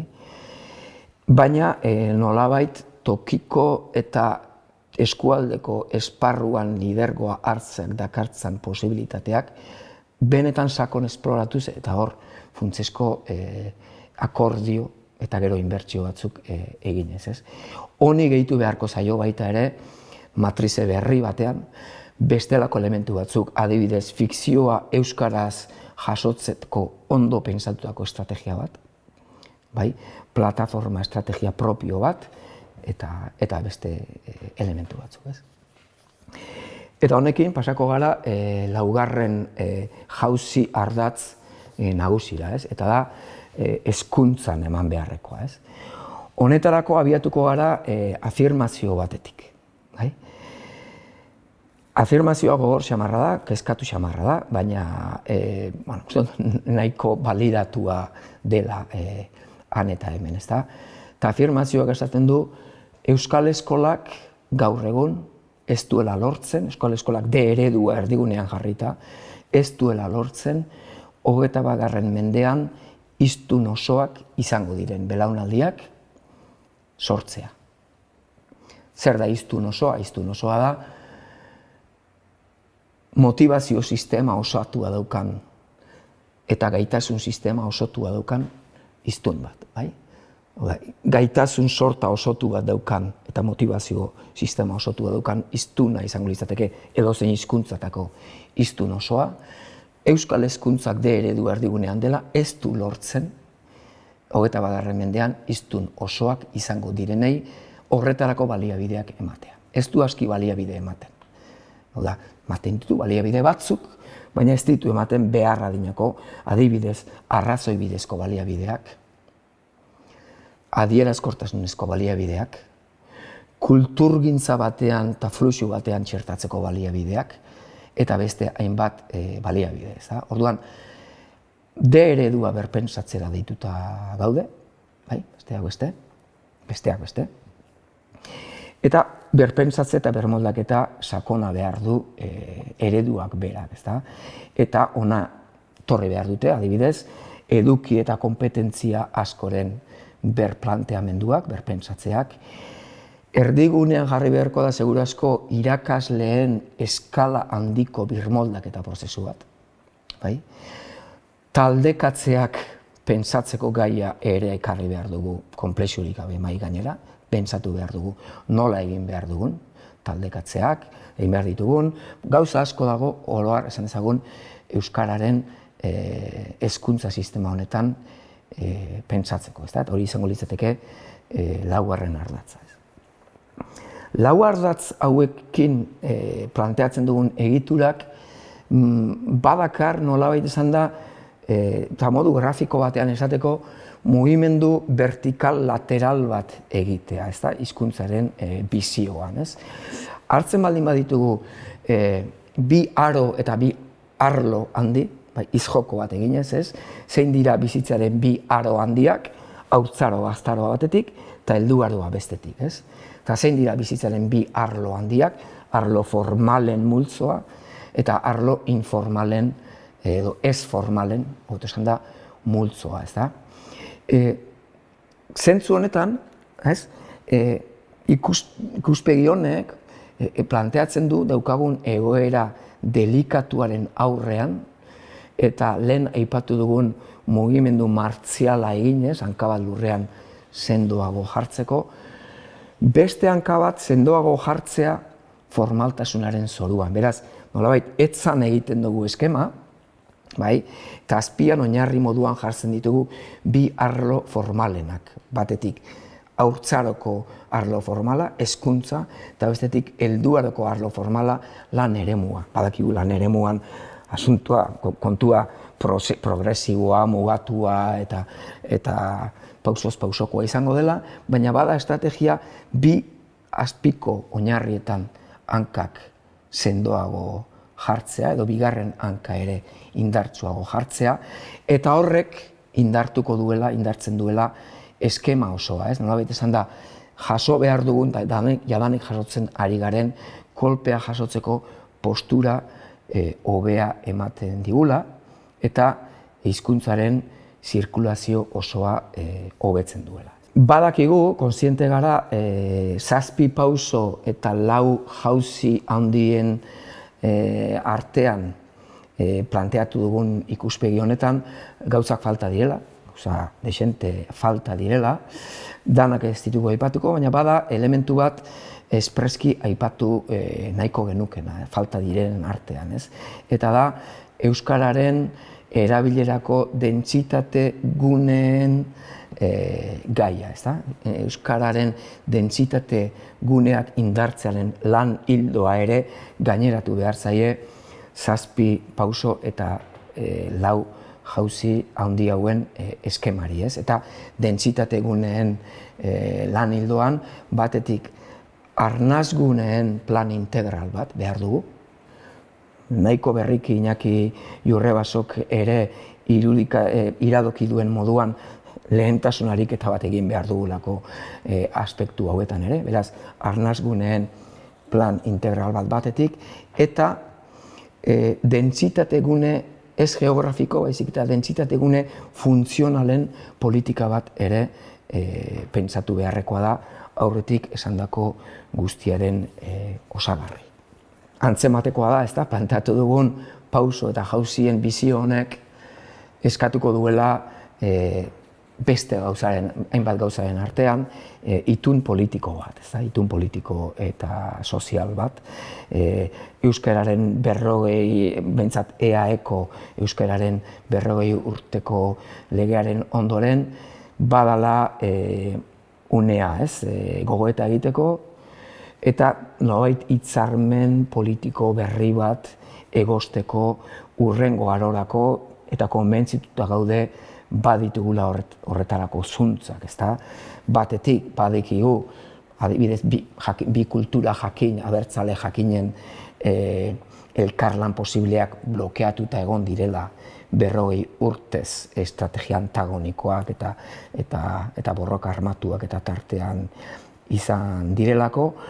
Hor sortu litezkela aukera berri batzu, baina hortik harago ere, bestelako kultura politiko guztientzat ere, badirela arrazoiak eta bereziki gizarte honek, bai, egin duen ibilbidearekin eta bere kohesio beharrarekin badituela arrazoiak, orain dela 40 urte lortutako ituna batetik aintzatesteko, itunaren espirituari dei egiteko eta ura gaurkotzen saiatzeko, ez da?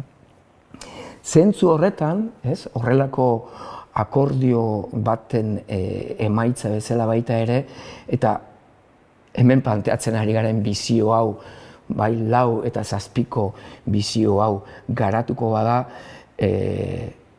baita ere erabaki instituzional batzuk beharko direla, ez bakarrik, ikusiko dugu komunitatearen arloan zer planteatzen den, baina erabaki instituzionaletan batetik, ez, biziberritze prozesurako aurrekontuen gehitze garbixamar bat ekarriko duela honek, seguru asko, eta bestetik, hizkuntza politika ulertu beharko dugula politika zeharkatzaile eta zeharkatu moduan, ez? Batetik, edozein erakunderen agintaritza, lehendakaritzatik zuzen eratorriko dena, eta bestetik, gutxienez eukiko duena idazkaritza bana, kultura kontseilaritzan, bestetik hezkuntza kontseilaritzan, hezkuntzan arloan, eta hirugarrenik industria edo ekonomia kontseilaritzan edo ekonomiaren arloan ere. Ez da, guk ez dugu hemen formula emango, hori erakundeen lana da, jakina, baina bai planteatu dugun bizio 4 eta 7ko bizio honek eskatuko duela hizkuntz politikaren kokatze instituzional indartu bat, ez?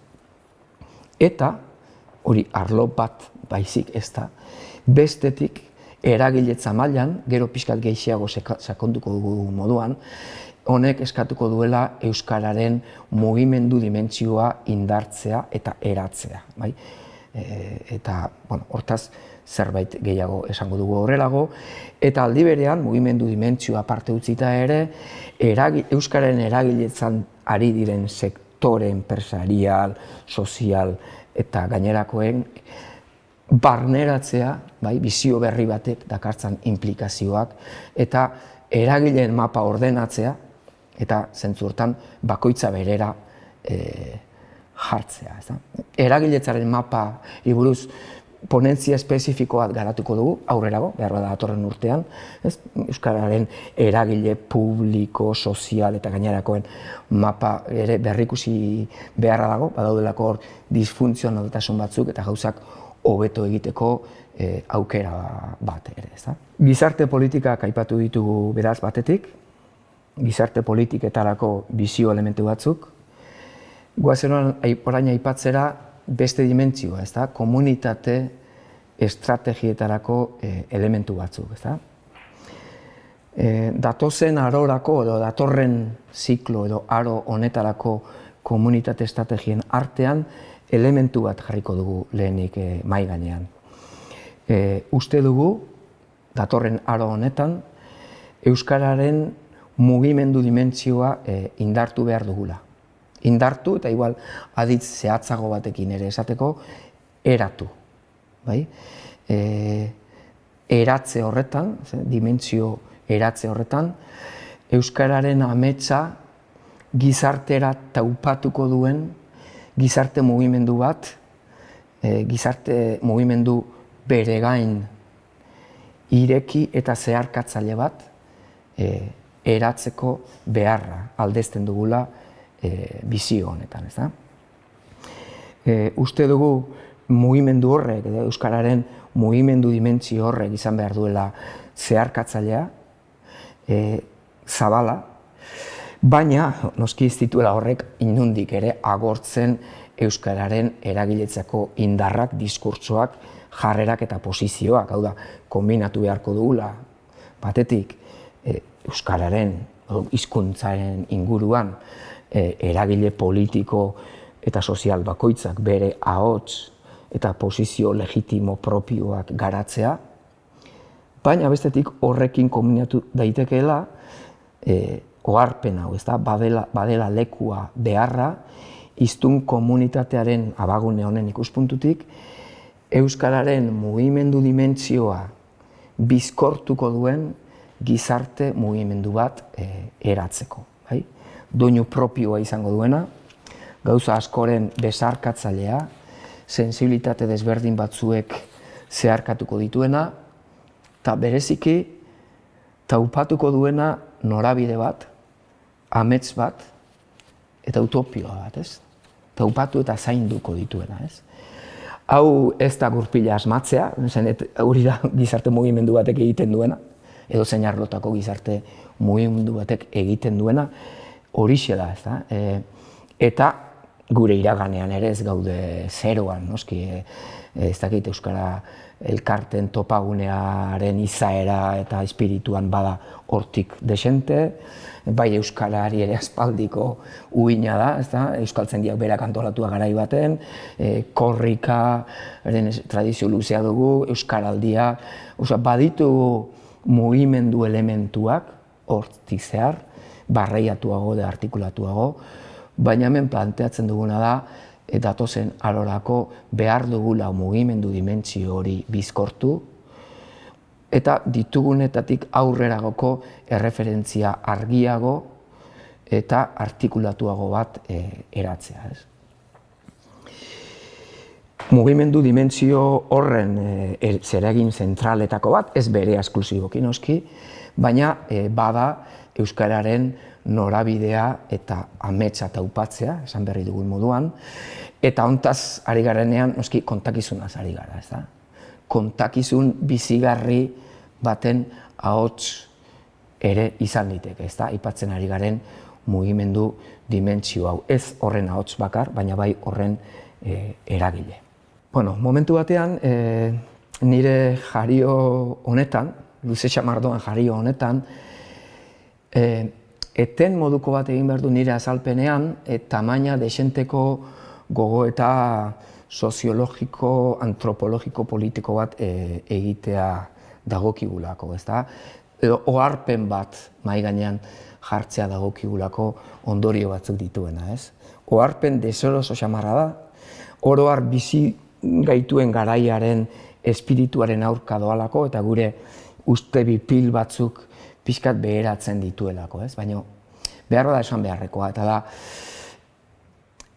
egungo hiperkapitalismoari, ez? Hiperkapitalismoak ardaztutako hipermodernitate honi, darion gizarte aldaketa, azeleratua ulertzen badugu, nondi doan, eta kokatzen bagara azelerazio horren, gizarte azelerazio horren norabidean,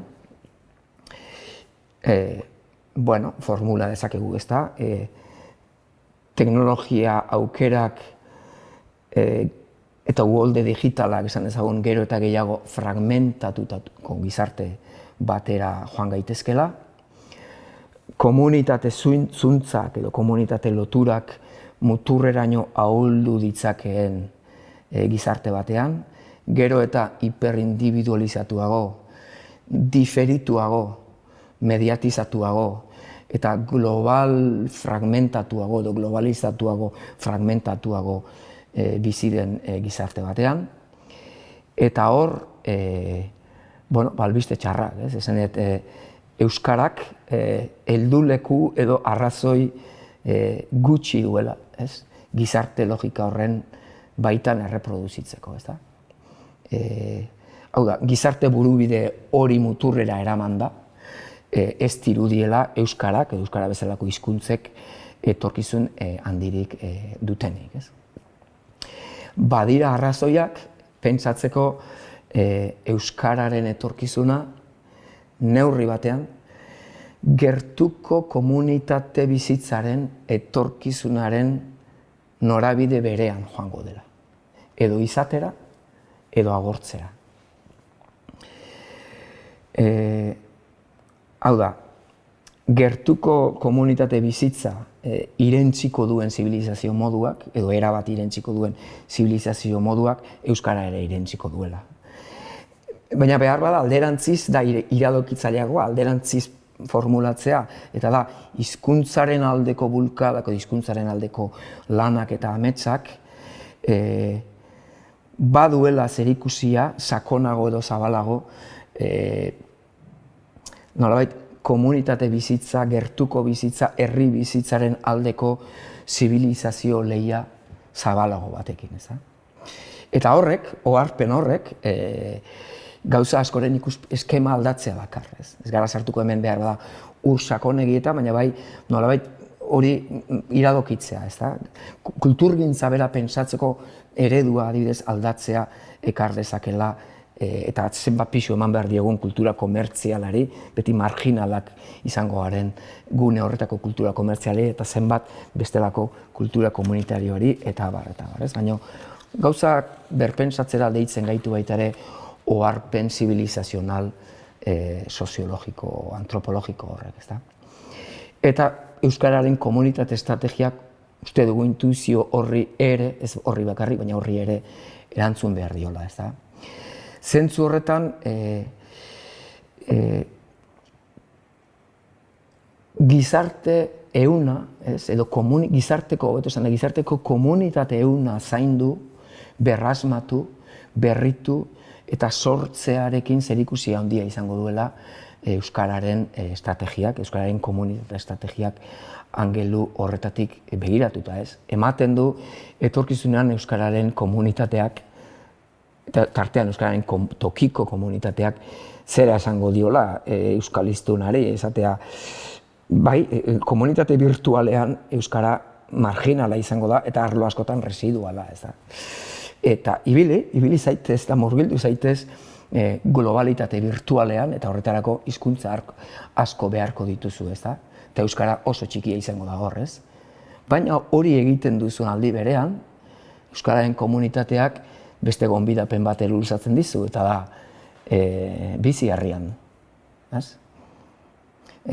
Nabigatu globalitate virtualean, baina bizi herrian, eta bizi herrian. Eta bizi herrian horrek dituen implikazio mailakatu eta hautazko desberdinekin, hor hautu desberdinak egingo bai ditugu bakoitzak zenbateraino batean eta bestean, baina izatekotan, zerbaiterako balio izatekotan horretarako balio beharko dugu euskara, ez da? Ez da hori segurazko bakarra, baina bai euskararen zentzuetako bat edo balio itxasietako bat ematen du hori izango dela, ez da? Eta zentzu horretan adibidez, kulturgintzatik begiratuta, beste gauza batzuen artean euskararen komunitate estrategia izango da herrietako eta auzoetako euskal kulturgintza komunitarioa. Euskal kulturgintza komunitario amaterra lantzea, ez da? Zentzu horretan, adibidez, iparraldean iparra erakusten ari zaizkigu, esan ezagun, ez? Badago kalitate handiko kultura komunitario amaterraren esnatze berpizkunde bat, ari da gertatzen momentu honetan iparraldean. Hori teorizatzen aritu da Antxon Luku, adibidez, bere bi liburu funtseskoetan, ikuste, azken aldian euskaraz baino gehiago, euskal kulturgintzaren inguruan egin den gogoeta interesgarri ia bakarretakoa izan dela hau, ezta? Eta oso arreta jartzera deituta gaudela horri, ezta? Beraz hori, ezta? Komunitate estrategiatik kultura ere beste era batera indartzeko arrazoiak badirela. Ziurrenik, orain esan dudanari ere beroarena kendu beharko zaio, sintetizatu beharrak beti ematen ditu arazoak, behar bada esan dezagun zabalago hartuta, ezta? Biak beharko ditugula, ez? Bi begiratuak edo bi oharpenak, batetik globalitate azeleratuaren norabideak ekarriko dizkigun eskakizunei ere adi egon beharko dugula, nahiz eta jakin hor galdu egingo dugu, baina horre ere izan behar dugu, ezta? Eta bestetik, taupada komunitarioaren beharrak ekarriko dizkigun eskakizunei ere adi egon behar dugula.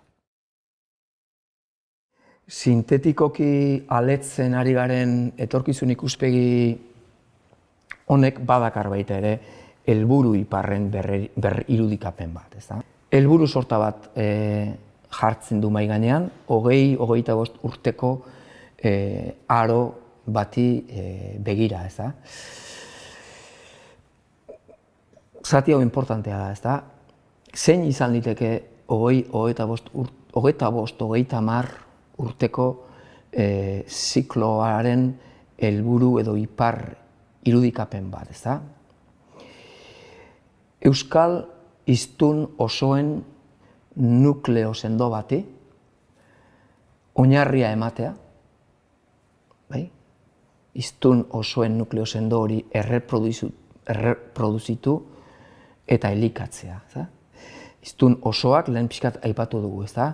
Euskararen gaitasun sistema osotu bat, bai? Eta erabilera eta motivazio sistema osotu bat duten hiztunak, ezta? Hiztun oso hoien nukleo sendo eta zabal bati oinarria ematea izango litzateke bizio honen ipar irudikapena 25-30 urtetan. Egia da, irudikapen zentral horri erantzi ezaiokegu helburu osagarri bat, eta da zenbait lurraldetan adin batetik beherakoen artean euskararen ezagutza unibertsalizatzera iristea. Eta helburu hori ere ez da makala eta ez da gutxiestekoa. Baina, esan dezagun ez dela hori ziklo honetako helbururik funtsezkoena. Batetik, horrek ez duelako inola ere ziurtatzen hizkuntzaren garapen osoa, bai? Eta gainera, euskararen zenbait lurraldeetan hori ez delako lortuko 25-30 urteko ziklo honetan. Beraz, bego, bai, helburu osagarri hori ere, unibertsalizatzearena esparru geografiko batzuetan, baina erdigunean jarri dugun etorkizun irudikapena hori da, ezta? Euskal hiztun osoen nukleoa sendotzea eta beroni funtzio sorta zentral batzuk ematea. Bizitzako funtzio nuklearrak ziurtatzea eta egonkortzea nukleo horri, ezta? Apur bat funtzioik pixkat errefraktatzeko, ezta? Batetik izango dugu tokiko funtzioetan indargunea, bai? Indargunea lehentasuna eta askotan lidergoa hartzea tokiko funtzioetan, eta horrantz bideratuta daude gorago aipatu ditugun hainbat estrategia. Bigarrenik, funtzio ofizialetan elebitasun errealera iristea. Eta hirugarrenik, funtzio globalizatuetan kalitatezko nitxoak sortu eta mantentzea, ezta? Ziurrenik, funtzio globalizatuetan zaila da, gurea bezalako hizkuntzetan, hori baino gehiagora aspiratzea, ez? Baina funtzio globalizatuetan hori baino gehiagora aspiratu ezin badugu ere, iruditzen zaigu hirukote bizigarri bat osatu dezakela datorren arorako, ez? Ziurrenik pentsatu behar dugu funtzio eta espazioen matrize konplexu baten terminotan, etorkizunean. Hau da, hiztunak hartzen baldin baditugu eta etorkizuneko hiztunak irudikatzen baditugu, hiztun tipoak, esan zagun, hor egongo dela gradazio bat edo mailakatze bat, ez? Euskaraz bizitzeko hautuen gradu desberdinen inguruan, ez? Hautu sendoa, hautu leiala egiten duen nukleo sendo eta zabal batetik hasita, hautu likidoagoa egiten duen multzo esanguratsu batera, edo eta baita ere euskara gauza jakin gutxi batzuetarako erabiliko duten horietaraino, ez da? Lantzen ari garen ikuspegiak guztiei emango lizkieke, hiru edo gehiago diren tipoiei emango lizkieke funtzioak eta lekuek, ez? Beti ere ziurtatuz funtzio sorta sendoa, funtzio klabe batzuei eta beste batzuei minimo batzuk emanez eta eskatuz, ez da? Zentzu hortan irudikatu behar dugu, adibidez, hemendik 15 urtera, ez da? Durangon, Agurainen, Urruñan edo Beasainen biziko den euskaldun horrek ze funtzio beteko dituen euskaraz, ez? Nola egingo duen hori, eta nolabait bere jardun linguistiko guztien gaman ze ekologia egongo den, gama bat izango baita, gure jardun linguistikoak, ez? Orduan, gama horretan ze ekologia izango duen bakoitzak eta non izango dituen bakoitzak bere heldulekuak, ez?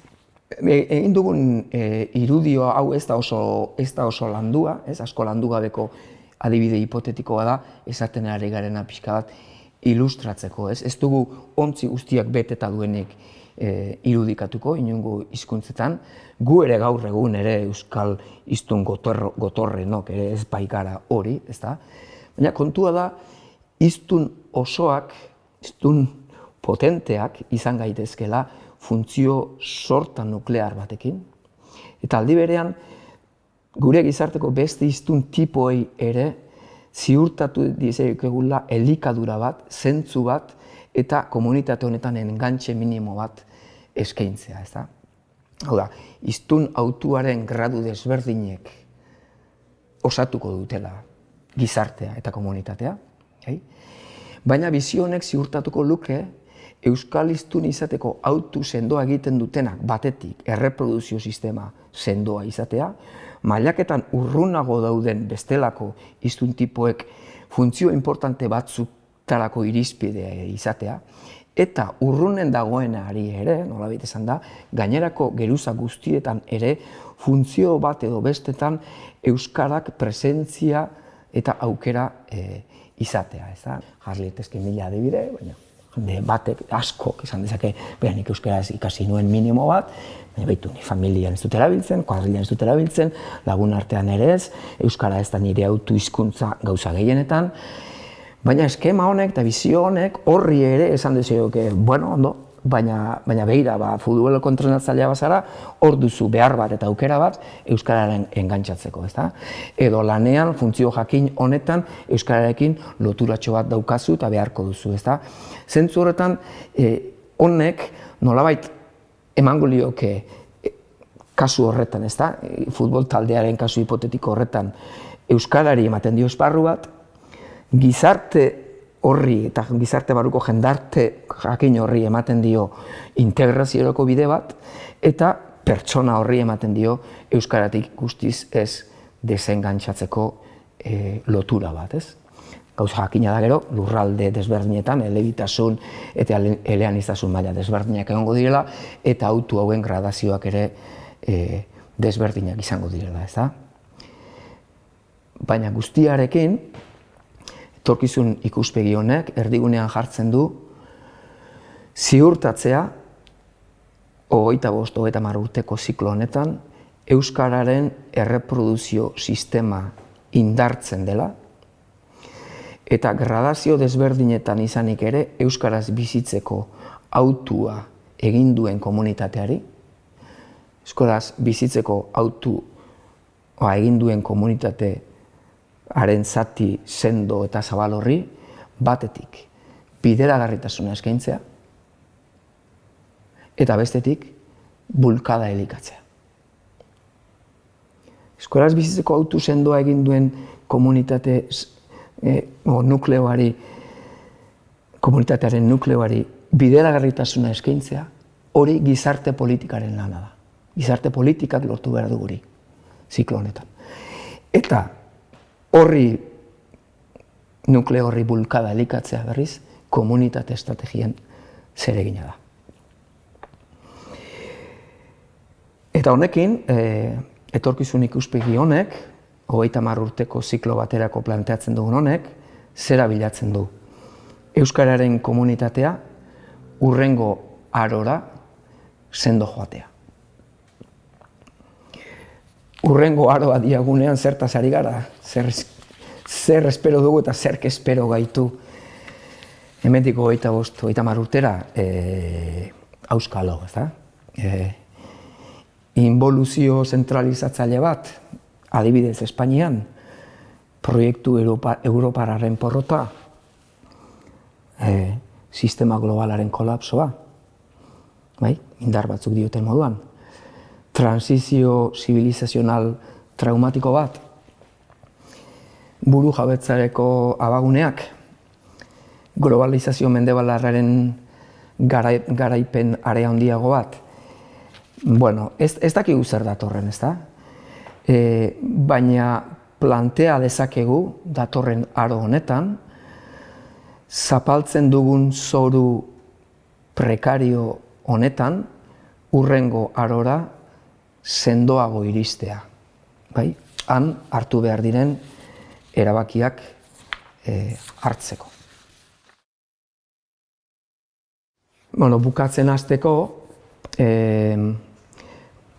aipatuko ditugu hitzaldi honetan aletu ditugun etorkizun ikuspegi honen ezaugarri batzuk, ezta? Nondik aritu garen gure ustez, ez? Iruditzen zaigu planteatu dugula batetik ditugun ahulgune eta mehatxuak barneratzen dituen bizio bat, hau da, ameskerien ihesbidea saihestuta, uste dugu hanka bat lurrean jarri nahi duen bizio bat dela, hau da, datozen 10 aldietan izango dugun zoru mugatuaren, ahalbide mugatuien zoruan, hanka bat duena, eta bestetik, beste hanka airean jartzen duena, norabide batean ahalegin bat egiten duena. Uste dugu zentzurtan kombinatzen dituela, batetik errealismo pragmatikoa, eta bestetik errealismo horretan aspirazio edo ambizio tamaina handiko bat.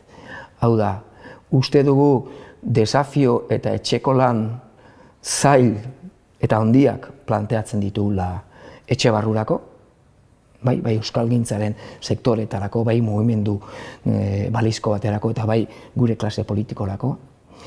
Baina ohartzen bazarete, hemen planteatu ditugun elementu gutxi egon liteke balizko epaitegiek blokeatzeko tentazioen esku. Azentua ez dugu jarri besteren marra gorriak izan litezken horietan, azentua jarri dugu gure marra berdeetan. Eta gure marra berdeentan egin ditzakegun pauso eta jauzi estrategiko handixamarretan. Zentzurtan, errealismoa eta ambizioa uste dut kombinatzen saiatzen dela bizio hau. Bestetik, uste dut mugimendu martzial bat inkorporatzen duela, hau da, honetako krisi kontzientziaren inpaktua eta inpaktuen kontzientzia nolait esan da, redundantzian eroriz, ezta? Hori baliatu nahi dugula, ziurrenik bestela momentu hontako inertziez emango ez genituzkeen jauziak emateko. Uste dugu baita ere etorkizun ikuspegi irudikapen zalu bat egiten dugula etorkizunaz, eta baliatu nahi genituzkeela 60 urteko ibilbide neketsu eta bipil honen uera, bai, uera horretan oraindik ere energia handia dagoelako, utopia indar bat badagoelako bizirik, eta oraindik partzialki kemenaren ondarrak hor ditugulako, ez? Eta aldi berean, belaunaldi berri bati, lanerako margina, koska berriak eta protagonismoa zabaltzeko espazioa irikitzen duela iruditzen zaigu, edo hori litzake behintzat planteatzen dugunaren espiritua. Paradoxa da hain luze jardun da gero hau esatea, baina esan beharra dago berriro, ez da hau sintesi badela, eta gauza eta nabardura eta azalpen gehiago beharko lukela. Bestetik, bizio hau jakina prozesu zabalago baten barruan egiten da, eta prozesu hori jakina debaterako zabalik dago, ez da? Hemen aipatzen ditugun pauso eta jauzi bakoitzarekin ponentzia partzialak aktibatu ditu, pertsona desberdinei eskatuta, haiek ere bidean daude, eta hemen esandako gauza asko, adar asko konkretatu eta aberastu egingo dituztela espero dugu, ezta? Eta guztiarekin, ekarpenetarako irekita dagoen prozesua osatu nahiko genuke, eta hori, ezta, asko daukagu hemendik aurrera entzuteko. Eta honen bestez, sentitzen dut hainbeste luzatu izana, eta eskerrik asko arretagatik.